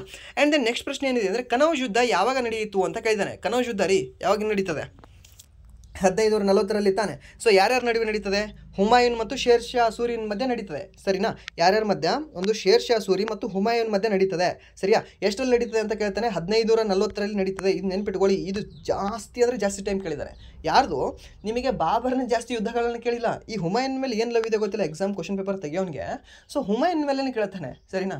ಏನೋ ಅವ್ನು ಸೋತು ಅಷ್ಟು ಸುಣ್ಣವಾಗಿದ್ದಾನೆ ಅಂತ ಕೇಳ್ತಾನೋ, ಏನೋ ಇವ್ರದ್ದು ನೆನಪಿಟ್ಕೊಂಡಿರಲ್ಲ ಅಂತ ಕೇಳ್ತಾನೋ ಗೊತ್ತಿಲ್ಲ. ಬಟ್ ನಾನು ಅಬ್ಸರ್ವ್ ಜಾಸ್ತಿ ಮಾಡಿರೋ ಪ್ರಕಾರ ಏನು ಅಂದರೆ, ಬಾಬರ್ದು ಜಾಸ್ತಿ ಯುದ್ಧಗಳನ್ನು ಕೇಳಿಲ್ಲ, ಅಕ್ಬರ್ದು ಜಾಸ್ತಿ ಯುದ್ಧಗಳನ್ನ ಕೇಳಿಲ್ಲ. ಕೇಳಿರೋ ಯುದ್ಧಗಳೇ ಹುಮಾಯೂನ್ದು. ಓಕೆ, ಟೋಟಲ್ ಇವ್ರದ್ದು 3 ಯುದ್ಧಗಳೇನು ಬರುತ್ತೆ. ಸೊ 3 ಯುದ್ಧಗಳನ್ನೇ ಕೇಳ್ತಾನೆ ರಿಪೀಟ್ ಆಗಿ. ಇದಕ್ಕೆ ಬೇರೆ ಬಿಲ್ಗ್ರಾಮ್ ಯುದ್ಧ ಅಂತ ಕರೀತಾರೆ. ಬಿಲ್ಗ್ರಾಮ್ ಯುದ್ಧ ಯಾವಾಗ ನಡೀತದೆ? ಕನೌಜ್ ಯುದ್ಧ ಯಾವಾಗ ನಡೀತದೆ, ಸರಿನಾ. ಸೊ ಅದಾದ ನಂತರ ಏಕ್ ದಿನ್ ಕಾ ದೆಹಲಿ ಕಾ ರಾಜ ಯಾರಿಗೆ ಅಂತ ಕರೀತಾರೆ ಅಂತ ಕೇಳ್ತಾರೆ, ಸರಿನಾ. ಸೊ ಈ ರೀತಿ ಎಲ್ಲವೂ ಈ ಹುಮಾಯೂನ್ ನಡುವೆ ಏನು ಬರುತ್ತೆ ಗೊತ್ತಾ? ಮ್ಯಾಕ್ಸಿಮಮ್ ಪ್ರಶ್ನೆಗಳನ್ನ ಕೇಳಿದ್ದಾನೆ ಯುದ್ಧದ ರಿಲೇಟೆಡ್ ನಿಮಗೆ ಹೇಳಬೇಕಾದ್ರೆ, ಸರಿನಾ. ಯಾವುದು? ಮೊಘಲರಲ್ಲಿ. ಆ್ಯಂಡ್ ದೆನ್ ಈ ಯುದ್ಧದಲ್ಲಿ ಯಾರು ಗೆದ್ರು ಅಂತ ಕೇಳ್ತಾರೆ? ಶೇರ್ ಶಾ ಸೂರಿ ಇದ್ರು ಗೆಲ್ತಾರೆ, ಸರಿನಾ. ಸೊ ಶೇರ್ ಶಾ ಸೂರಿ ಗೆಲ್ತಾನೆ. ಹಾಗೆ ಈ ಯುದ್ಧ ಏನಿದೆ ಅಲ್ವಾ, ಯಾವುದು ಇದನ್ನ ಕನೌಜ್ ಯುದ್ಧ, ಈ ಕನೌಜ್ ಯುದ್ಧಕ್ಕೆ ಇನ್ನೊಂದು ಏನು ಹೆಸರಿದೆ ಅಂತ ಕೇಳ್ತಾನೆ ನಿಮಗೆ. ಬಿಲ್ಗ್ರಾಮ್ ಯುದ್ಧ ಅಂತ ಕೂಡ ಕರೀತಾರೆ. ಸೊ ನಿಮಗೆ ಬಿಲ್ಗ್ರಾಮ್ ಯುದ್ಧ ಅಂದರೂ ಕೂಡ 1540, ಹಾಗೆ ಈ ಕನೌಜ್ ಯುದ್ಧ ಅಂದರೂ ಕೂಡ ನಿಮಗೆ 1540, ಸರಿನಾ. ಎರಡೂ ನೆನ್ಪಿಟ್ಕೊಳ್ಳಿ, ಕನೌಜ್ ಅಥವಾ ಬಿಲ್ಗ್ರಾಮ್ ಎರಡು ಕೂಡ ಸೇಮ್. ಓಕೆ, ಎರಡೂ ಸೇಮ್ ಯುದ್ಧನೇ, ಅದಕ್ಕೆ ಹೆಸರು ಬೇರೆ ಇದ್ದಾವೆ, ಸರಿನಾ. ಒಂದು ಕನೌಜ್ ಯುದ್ಧ ಅಂತ ಕರೀತಾರೆ, ಇನ್ನೊಂದು ಬಿಲ್ಗ್ರಾಮ್ ಯುದ್ಧ ಅಂತ ಕರೀತಾರೆ, ಸರಿನಾ. ಯಾರು ಗೆದ್ರು ಇದರಲ್ಲಿ? ಶೇರ್ ಶಾ ಸೂರಿ ಗೆಲ್ತಾರೆ, ಸರಿನಾ. Sher Shah Suri. And then next ಪ್ರಶ್ನೆ ಏನಿದೆ ಅಂದರೆ, ಅಮಿತಾಬ್ ಚಟರ್ಜಿ ಅವರನ್ನು ಡಿಸೆಂಬರ್ 2024 ಯಾವ ಬ್ಯಾಂಕಿನ ಹೊಸ ವ್ಯವಸ್ಥಾಪಕ ನಿರ್ದೇಶಕ MD ಮತ್ತು ಮುಖ್ಯ ಕಾರ್ಯನಿರ್ವಾಹಕ ಅಧಿಕಾರಿ ಚೀಫ್ ಎಕ್ಸಿಕ್ಯೂಟಿವ್ ಆಫೀಸರ್ ಆಗಿ ನೇಮಕ ಮಾಡಲಾಯಿತು ಅಂತ ಕೇಳಿದ್ದಾನೆ, ಸರಿನಾ. ಯಾವ ಬ್ಯಾಂಕಿಂದ ಮಾಡಿದ್ದಾರೆ? ಇವರಿಗೆ ಜಮ್ಮು ಕಾಶ್ಮೀರದ ಬ್ಯಾಂಕಿಗೆ ಮಾಡಿದ್ದಾರೆ, ಸರಿನಾ. ಹಾಗೆ ಚೆಲ್ಲಾ ಶ್ರೀನಿವಾಸಲು SBI ಬ್ಯಾಂಕಿಗೆ ಮಾಡಿದ್ದಾರೆ. MV ರಾವ್ ಅವರು ಪ್ರಸ್ತುತ ಸೆಂಟ್ರಲ್ ಬ್ಯಾಂಕ್ ಆಫ್ ಇಂಡಿಯಾದ ಮುಖ್ಯ CEO ಆಗಿದ್ದಾರೆ, ಸರ್. ನೀವು ಎಲ್ಲವೂ ನೆನ್ಪಿಟ್ಕೊಳ್ಳಿ, ಕೇಳಿದ್ದಾನೆ. ಅದಾನಂತರ ಬ್ಯಾಂಕ್ ಆಫ್ ಬರೋಡೋದು ನೆನ್ಪಿಟ್ಕೊಳ್ಳಿ, ಮತ್ತು ಯಾವುದು ನಿಮಗೆ ಪಂಜಾಬ್ ಬ್ಯಾಂಕ್ದು ಸರಿ ಚೆಕ್ ಮಾಡ್ಕೊಳ್ಳಿ, ಮತ್ತು ಬ್ಯಾಂಕ್ ಆಫ್ ಮಹಾರಾಷ್ಟ್ರ ಚೆಕ್ ಮಾಡ್ಕೊಳ್ಳಿ, ಮತ್ತು ಕೆನರಾ ಬ್ಯಾಂಕ್ ಚೆಕ್ ಮಾಡ್ಕೊಳ್ಳಿ. ಹಾಗೆ ಏನು 12 ನ್ಯಾಷನಲೈಸ್ಡ್ ಬ್ಯಾಂಕ್ ಇದಾವಲ್ವಾ, 12 ನ್ಯಾಷನಲೈಸ್ಡ್ ಬ್ಯಾಂಕ್ಸ್ ಒಂದ್ಸರಿ ಚೆಕ್ ಮಾಡ್ಕೊಳ್ಳಿ. ಅದ್ರದ್ದು ಪ್ರಸ್ತುತ MD ಆ್ಯಂಡ್ CEO ಯಾರಿದ್ದಾರೆ ಅಂತ. ಓಕೆ, ಯಾಕಂದರೆ ಕೇಳ್ತಾ ಇದ್ದಾನೆ ಬ್ಯಾಂಕ್ ರಿಲೇಟೆಡ್ ನಿಮಗೆ ಮಿನಿಮಮ್ ಅಂದ್ರೆ 3 ಪ್ರಶ್ನೆಗಳನ್ನ ಕೇಳ್ತಾ ಇದ್ದಾನೆ. 3 ರಿಂದ 4 ಪ್ರಶ್ನೆಗಳು ಬ್ಯಾಂಕಿಂದನೇ ಕೇಳ್ತಾ ಇದ್ದಾನೆ. ಮೀನ್ಸ್ ರೆಪೋ ರೇಟ್ ಕೇಳ್ತಾ ಇದ್ದಾನೆ. ರೆಪೋ ರೇಟ್ ಎಷ್ಟಿತ್ತು ಅಂತ 6.50 ರೆಪೋ ರೇಟ್ ಇದೆ. ಪ್ರಸ್ತುತ ಎಷ್ಟಿದೆ ಅಂದರೆ 6.25 ಇದೆ. ಇದು ಮ್ಯಾಟ್ರ್ ಅಲ್ಲ, ಬಟ್ ಅವ್ನು ಕ್ವಶನ್ ಪೇಪರ್ ತೆಗೆದಾಗ ಎಷ್ಟಿತ್ತು? 6.5 ಇತ್ತು, ಸರಿನಾ. ಸೊ ಅದನ್ನ ನೆನ್ಪಿಟ್ಕೊಳ್ಳಿ ನೀವು, ರೆಪೋ ರೇಟ್ ಎಷ್ಟಿದೆ ಅಂತ, ಸರಿನಾ. ಹಾಗೆ ರಿವರ್ಸ್ ರೆಪೋ ರೇಟ್ ಚೆಕ್ ಮಾಡ್ಕೊಳ್ಳಿ. ಅದಾನಂತರ SDF ಚೆಕ್ ಮಾಡ್ಕೊಳ್ಳಿ, ಸರಿನಾ. MSF ಚೆಕ್ ಮಾಡ್ಕೊಳ್ಳಿ. ಇವೆಲ್ಲ ಚೆಕ್ ಮಾಡ್ಕೊಂಡು ಹೋಗಿ ಒಂದ್ಸರಿ. ಆ್ಯಂಡ್ ದೆನ್ ನೆಕ್ಸ್ಟ್ ಪ್ರಶ್ನೆ ಏನಿದೆ ಅಂದರೆ, ಆಂಧ್ರ ಪ್ರದೇಶ ಮತ್ತು ತೆಲಂಗಾಣದಲ್ಲಿ ಕನುಪ್ಪ ಎಂದು ಕರೆಯಲ್ಪಡುವ ಕನುಪ್ಪ ಹಬ್ಬವನ್ನು ಮಕರ ಸಂಕ್ರಾಂತಿಯ ಯಾವ ದಿನದಂದು ಆಚರಿಸಲಾಗುತ್ತದೆ ಅಂತ ಕೇಳ್ತಾನೆ. ಸೊ ಕನುಪ್ಪ ಹಬ್ಬ ಎಲ್ಲಿ ಆಚರಣೆ ಮಾಡಲಾಗ್ತದೆ ಅಂತ ಮೊದಲು ನಿಮ್ಗೆ ಗೊತ್ತಿರಬೇಕು. ಯಾವ ರಾಜ್ಯದಲ್ಲಿ ಆಚರಣೆ ಮಾಡಲಾಗ್ತದೆ ಅಂದರೆ ಆಂಧ್ರ ಮತ್ತು ತೆಲಂಗಾಣದಲ್ಲಿ ಈ ಕನುಪ್ಪ ಹಬ್ಬವನ್ನು ಆಚರಣೆ ಮಾಡಲಾಗ್ತದೆ, ಸರಿನಾ. ಈ ಹಬ್ಬ ಮಕರ ಸಂಕ್ರಾಂತಿ ಎಷ್ಟನೇ ದಿನದಂದು ಆಚರಣೆ ಮಾಡ್ತಾರೆ ಅಂದರೆ 3ನೇ ದಿನದಂದು. ಓಕೆ, ಮಕರ ಸಂಕ್ರಾಂತಿಯ 3ನೇ ದಿನದಂದು ಇದನ್ನು ಆಚರಣೆ ಮಾಡ್ತಾರೆ. ಯಾವುದನ್ನು? ಕನುಪ್ಪವನ್ನು. ಓಕೆ, ಎಲ್ಲಿ? ಆಂಧ್ರ ಪ್ರದೇಶ ಮತ್ತು ತೆಲಂಗಾಣದಲ್ಲಿ, ಸರಿನಾ. ಹಾಗೆ ಈ ಕಲುಪ ಉತ್ಸವವನ್ನು ಆಚರಿಸಲಾಗ್ತದೆ. ಈ ದಿನವನ್ನು ಜಾನುವಾರುಗಳ ಪೂಜೆಗೆ ಸಮರ್ಪಿಸಲಾಗಿದೆ. ಈ ಕನುಪ ಏನಪ್ಪ ಅಂತ ಕೇಳ್ಬೋದು. ಮಕರ ಸಂಕ್ರಾಂತಿ ದಿನ ಆಚರಣೆ ಮಾಡ್ತದೆ. ಮಕರ ಸಂಕ್ರಾಂತಿಯ 3ನೇ ದಿನದಂದು ಆಚರಣೆ ಮಾಡಲಾಗ್ತದೆ. ಯಾವುದರ ಪೂಜೆಗೆ ಇದನ್ನು ಮಾಡಲಾಗ್ತದೆ ಅಂತ ಕೇಳಬಹುದು, ಸರಿನಾ. ಸೊ ಕೃಷ್ಣ, ಜಾನುವಾರು, ರಾಮ, ಭಗವಾನ್ ಬುದ್ಧ, ಹೀಗೆ ಏನಾದರೂ ಕೊಡ್ಬೋದು ನಿಮಗೆ. ಸೊ ಅವಾಗ ಜಾನುವಾರುಗಳ ಪೂಜೆಗೆ ಇದನ್ನು ಸಮರ್ಪಿಸಲಾಗಿದೆ ಅಂತ ಹೇಳಬೇಕಾಗುತ್ತೆ, ಸರಿನಾ. ಆ್ಯಂಡ್ ದೆನ್ ನೆಕ್ಸ್ಟ್ ಪ್ರಶ್ನೆ ಏನಿದೆ ಅಂದರೆ, ನಿಮಗೆ ಯಾವ ಲೇಖನದಲ್ಲಿ ಶಿಕ್ಷಣದ ಹಕ್ಕನ್ನು ಉಲ್ಲೇಖಿಸಲಾಗಿದೆ? ನಿಮಗೆ ಅಗೇನ್ ಆ್ಯಂಡ್ ಅಗೇನ್ ಹೇಳ್ತಾ ಇದ್ದೀನಿ, 1ರಿಂದ ಪ್ಲೀಸ್ 75ರವರೆಗೂ ವಿಧಿಗಳನ್ನು ನೋಡ್ಕೊಳ್ರಿ. 1ರಿಂದ 90ರವರೆಗೂ ನಿಮಗೆ ಆಲ್ರೆಡಿ ಒಂದು ಕ್ಲಾಸ್ನ ನಾನು ಮಾಡಿದ್ದೀನಿ, 1ರಿಂದ 90ನೇ ವಿಧಿಗಳವರೆಗೂ. ಅದರಲ್ಲಿ ಫುಲ್ ಡೀಟೇಲ್ಡಾಗಿ ನಿಮಗೆ 90 ವಿಧಿಗಳವರೆಗೆ ಹೇಳಿದ್ದೀನಿ, ಸರಿನಾ. ಸೊ ಈ 90 ವಿಧಿಗಳು ನಿಮಗೆ ನೆನಪಿದ್ರೆ ಮುಂದೆ ನಿಮಗೆ ರಾಜ್ಯ ಸರ್ಕಾರದ ಏನು ವಿಧಿಗಳು ಬರ್ತಾವಲ್ವಾ, ಸೊ ಅಲ್ಲಿ ನೀವು 11 ಕಳಿಬೇಕಾಗುತ್ತೆ, ಇಲ್ಲಾಂದ್ರೆ 11 ಕೂಡಿಸ್ಬೇಕಾಗುತ್ತೆ. ಏನಾದರೂ ಮಾಡಿ ಅಲ್ಲೇ ಹಿಂದೆ ಮುಂದೆ ನಿಮಗೆ ಆನ್ಸರ್ ಬರುತ್ತೆ, ಸರಿನಾ. ಸೊ ನಿಮ್ಗೆ ಸಿಗುತ್ತೆ. ಬಟ್ ಇದನ್ನಾದರೂ ಬೇಸಿಕಲಿ ನೋಡ್ಕೊಳ್ಳಿ, 1ರಿಂದ 90 ವಿಧಿಗಳು ನಿಮಗೆ. ಓಕೆ, ಯಾಕಂದರೆ ಪ್ರತಿಯೊಂದು ಇಂಪಾರ್ಟೆಂಟ್ ಇದಾವೆ 1ರಿಂದ 90ರವರೆಗೂ, ಸರಿಯಾ. ಸೊ ಅದಕ್ಕೆ ಇಂಪಾರ್ಟೆಂಟ್ ಇದ್ದಾವೆ, ಕ್ಲಾಸ್ ಮಾಡಿದ್ದೀನಿ, ನೋಡ್ಕೊಳ್ಳಿ. ಸೊ ಇಷ್ಟು ನೋಡ್ಕೊಳ್ಳಿ, 1ರಿಂದ 75 ಆದರೂ ನೋಡ್ಕೊಳ್ಳಿ. ಓಕೆ, ಅಷ್ಟೇ. ಸೊ ಇದು ಎಷ್ಟನೇ ವಿಧಿಯಲ್ಲಿ ಹೇಳಲಾಗ್ತದೆ ಶಿಕ್ಷಣ ಹಕ್ಕನ್ನು? 21A ವಿಧಿಯಲ್ಲಿ. ಎಷ್ಟನೇ ತಿದ್ದುಪಡಿ ಮಾಡಿ ಇದನ್ನು ತಂದರು ಅಂತ ಕೇಳ್ತಾರೆ? 86ನೇ ತಿದ್ದುಪಡಿ ಮಾಡಿ ಈ 21A ವಿಧಿಯನ್ನು ಸೇರ್ಪಡೆ ಮಾಡಲಾಗ್ತದೆ. ಎಷ್ಟರಲ್ಲಿ? 2002ರಲ್ಲಿ. ಸರಿನಾ ಸರ್? 2002ರಲ್ಲಿ 86ನೇ ತಿದ್ದುಪಡಿ ಮಾಡಿ ಮೂಲಭೂತ ಕರ್ತವ್ಯಗಳಲ್ಲಿ ಕೂಡ ಸೇರ್ಪಡೆ ಮಾಡಿದ್ದಾರೆ ಸರ್. 6ರಿಂದ 14 ವರ್ಷದ ಮಕ್ಕಳಿಗೆ ಶಿಕ್ಷಣ ಕೊಡಿಸೋದು ಪೋಷಕರ ಕರ್ತವ್ಯ ಅಂತ. ಹೌದು ಸರ್, ಅದು ಕೂಡ ರೈಟು. ಹಾಗೆ 45ನೇ ವಿಧಿ ಕೂಡ ತಿದ್ದುಪಡಿ ಮಾಡಿದ್ದಾರೆ ಸರ್. ಹೌದು, ಅದು ಕೂಡ ರೈಟು. ಸೊ ಟೋಟಲಿ 86ನೇ ತಿದ್ದುಪಡಿಯ ಮೂಲಕ ಟೋಟಲಿ 3 ಕಡೆ ತಿದ್ದುಪಡಿ ಮಾಡ್ತಾರೆ. ಒಂದು ಮೂಲಭೂತ ಕರ್ತವ್ಯಗಳಲ್ಲಿ, ಹಾಗೆ ಒಂದು ಮೂಲಭೂತ ಹಕ್ಕುಗಳಲ್ಲಿ, ಇನ್ನೊಂದು ರಾಜನೀತಿ ನಿರ್ದೇಶಕ ತತ್ವಗಳಲ್ಲಿ. 3 ಕೂಡ ನೆನ್ಪಿಟ್ಕೊಳ್ಳಿ. ಎಷ್ಟರಲ್ಲಿ? 2006ರಲ್ಲಿ. ಸರಿನಾ? ಸೊ ಇದು ಎಷ್ಟರಿಂದ ಎಷ್ಟನೇ ವಯಸ್ಸಿನ ಮಕ್ಕಳಿಗೆ ಇದು ಅನ್ವಯ ಆಗ್ತದೆ? 6ರಿಂದ 14 ವರ್ಷದ ವಯಸ್ಸಿನ ಮಕ್ಕಳಿಗೆ. ಸರ್, ಇವಾಗ ನಾನು 24 ವರ್ಷದ ಚಿಕ್ಕ ಮಗುವಿದ್ದೀನಿ, ನನಗೆ ಶಿಕ್ಷಣ ಕೊಡಿಸ್ತಾ ಇಲ್ಲ, ಕೇಸ್ ಹಾಕ್ಬೋದಾ? ಏನಿಲ್ಲ, ಹಾಗೆ ಓದಿ ಕಳಿಸ್ತಾರೆ ನಮಗೆ. ನಾನೇನಾದರೂ ಹೋದರೆ, ನೀವೇನಾದರೂ ಹೋದರೆ, ಸರ್ ನಾನು ಇವಾಗ ಜಸ್ಟ್ 18 ಇಯರ್ಸ್ ಇದೆ, ನನ್ನ ಶಿಕ್ಷಣ ನನಗೆ ಸಿಗ್ತಾ ಇಲ್ಲ ಸರ್, ನನಗೆ ಇವರು ಗೌರ್ಮೆಂಟ್ದವ್ರ ಮೇಲೆ ಕೇಸ್ ಹಾಕ್ತೀನಿ. ಹಾಕೋಕ್ಕಾಗಲ್ಲ ಸರ್, ಕಪಾಳಿಗೆ ಹೊಡೆದು ಕಳಿಸ್ತಾರೆ ಅಷ್ಟೇ. ಓಕೆ, ನೆನಪಿರಲಿ ಇವೆಲ್ಲವೂ ಕೂಡ ನಿಮಗೆ. ಆ್ಯಂಡ್ ದೆನ್ ನೆಕ್ಸ್ಟ್ ಪ್ರಶ್ನೆ ಏನಿದೆ ಅಂದರೆ, ಸೈಯದ್ ರಾಜವಂಶದ ಕೊನೆಯ ದೊರೆ ಯಾರು ಅಂತ ಕೇಳಿದ್ದಾರೆ ನಿಮಗೆ.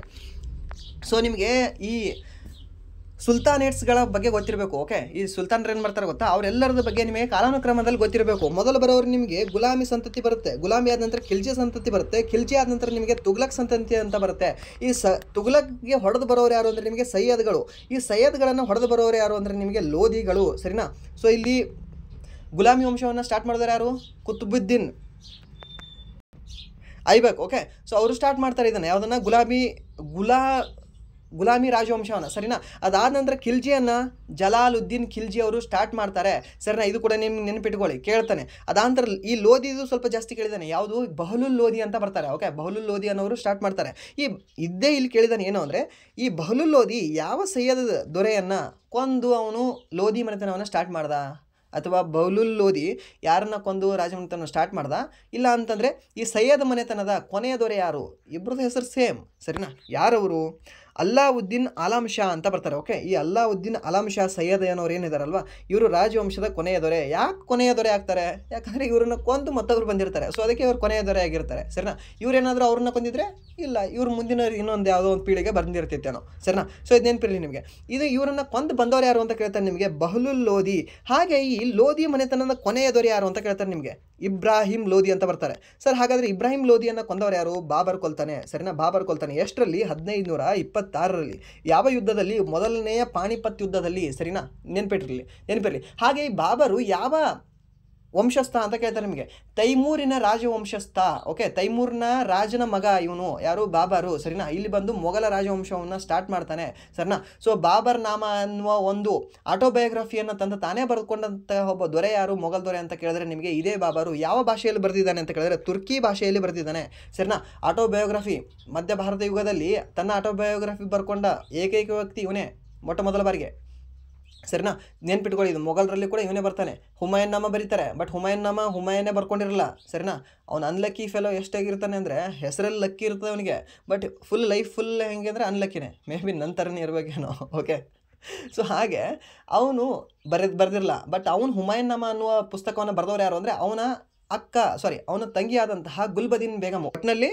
ಒಟ್ಟಿನಲ್ಲಿ ಅವನ ಸಹೋದರಿಯಾದಂತಹ ಗುಲ್ಬದೀನ್ ಬೇಗಮ್ ಅನ್ನೋರು ಬರೀತಾರೆ ಯಾವುದು? ಹುಮಾಯೂನ್ ನಾಮವನ್ನು. ಅದಾದ ನಂತರ ಅಕ್ಬರ್ ನಾಮ ಅಂತ ಬರುತ್ತೆ. ಸರಿನಾ? ಅದನ್ನು ಬರೆದವರು ಅಬುಲ್ ಫಜಲ್ ಅನ್ನೋರು ಬರೀತಾರೆ. ಸರಿನಾ? ಅದು ನೆನಪಿರ್ರಿ ನಿಮಗೆ. ಹಾಗೆ ಜಹಾಂಗೀರ್ ನಾಮ ಅಂತ ಬರ್ತದೆ. ಈ ಜಹಾಂಗೀರ್ ನಾಮವನ್ನು ಜಹಾಂಗೀರ್ ಅವರೇ ಬರೆದ್ರ ಅಥವಾ ಬೇರೆಯವರು ಬರೆದ್ರ? ಅಷ್ಟೇ ಆನ್ಸರ್ ಹೇಳಿ. ಜಹಾಂಗೀರ. ಸರಿನಾ? ಜಹಾಂಗೀರೇ ಬರೀತಾರಾ ಅಥವಾ ಬೇರೆಯವರು ಬರೀತಾರ? ಅದೊಂದು ಹೇಳಿ ನೋಡೋಣ. ಓಕೆ, ಆ್ಯಂಡ್ ದೆನ್ ನೆಕ್ಸ್ಟ್ ಪ್ರಶ್ನೆ ಏನಿದೆ ಅಂದರೆ, ಸಂಪತ್ತಿನ ಬರದಾಗುವಿಕೆಯು ತತ್ವವನ್ನು ಯಾರು ನೀಡಿದರು ಅಂತ ಕೇಳಿದ್ದಾರೆ. ಮೀನ್ಸ್ ಏನೋ ಡ್ರೇನ್ ವೆಲ್ತ್ ಥಿಯರಿ ಅಂತ ಬರುತ್ತೆ. ಓಕೆ, ಡ್ರೇನ್ ವೆಲ್ತ್ ಥಿಯರಿ ಅಂತ. ಈ ಡ್ರೇನ್ ವೆಲ್ತ್ ಥಿಯರಿಯನ್ನು ನೀಡಿದವರು ಯಾರು ಅಂತ ಕೇಳ್ತಾರೆ. ಸೊ ಯಾರು ಅಂದರೆ ದಾದಾಬಾಯಿ ನೌರೋಜಿ. ಓಕೆ, ದಾದಾಬಾಯಿ ನೌರೋಜಿ ಅವರು ಮೊಟ್ಟ ಮೊದಲ ಬಾರಿಗೆ ಡ್ರೇನ್ ವೆಲ್ತ್ ಥಿಯರಿಯನ್ನು ನೀಡಿದರು. ಸರಿನಾ? ಸೊ ಇವರು ಮೊಟ್ಟ ಮೊದಲ ಬಾರಿಗೆ ಕ್ಯಾಲ್ಕುಲೇಟ್ ಮಾಡ್ತಾರೆ ಎಷ್ಟು ನಮ್ಮ ಭಾರತ ದೇಶದಿಂದ ಇವರು ಕೊಳ್ಳೆ ಹೊಡ್ಕೊಂಡು ಹೊಂಟಿದ್ದಾರೆ, ಯಾರು? ಬ್ರಿಟಿಷರು ಅಂತ. ಸರಿನಾ? ಸೊ ಯಾವುದರಲ್ಲಿ? ಈ ಸಂಪತ್ತಿನ ಬರದಾಗುವಿಕೆ ಎಂಬ ತತ್ವದಲ್ಲಿ. ಸರಿನಾ? ಇದೇನಿರಲಿ ನಿಮಗೆ. ಯಾರು? ದಾದಾಬಾಯಿ ನೌರೋಜಿ ಅವರು. ಭಾರತದ ವೃದ್ಧ ಪಿತಾಮಹ ಯಾರು ಅಂತ ಕೇಳ್ತಾರೆ ನಿಮಗೆ. ಇದೇ ದಾದಾಬಾಯಿ ನೌರೋಜಿ ಅವರು ಭಾರತದ ವೃದ್ಧ ಪಿತಾಮಹ ಆಗಿದ್ದಾರೆ. The grand old man of India ಅಂತ ಕರೀತಾರೆ. ಯಾರಿಗೆ? ದಾದಾಬಾಯಿ ನೌರೋಜಿ ಅವರಿಗೆ. ಹಾಗೆ the grand old women of the India ಯಾರು?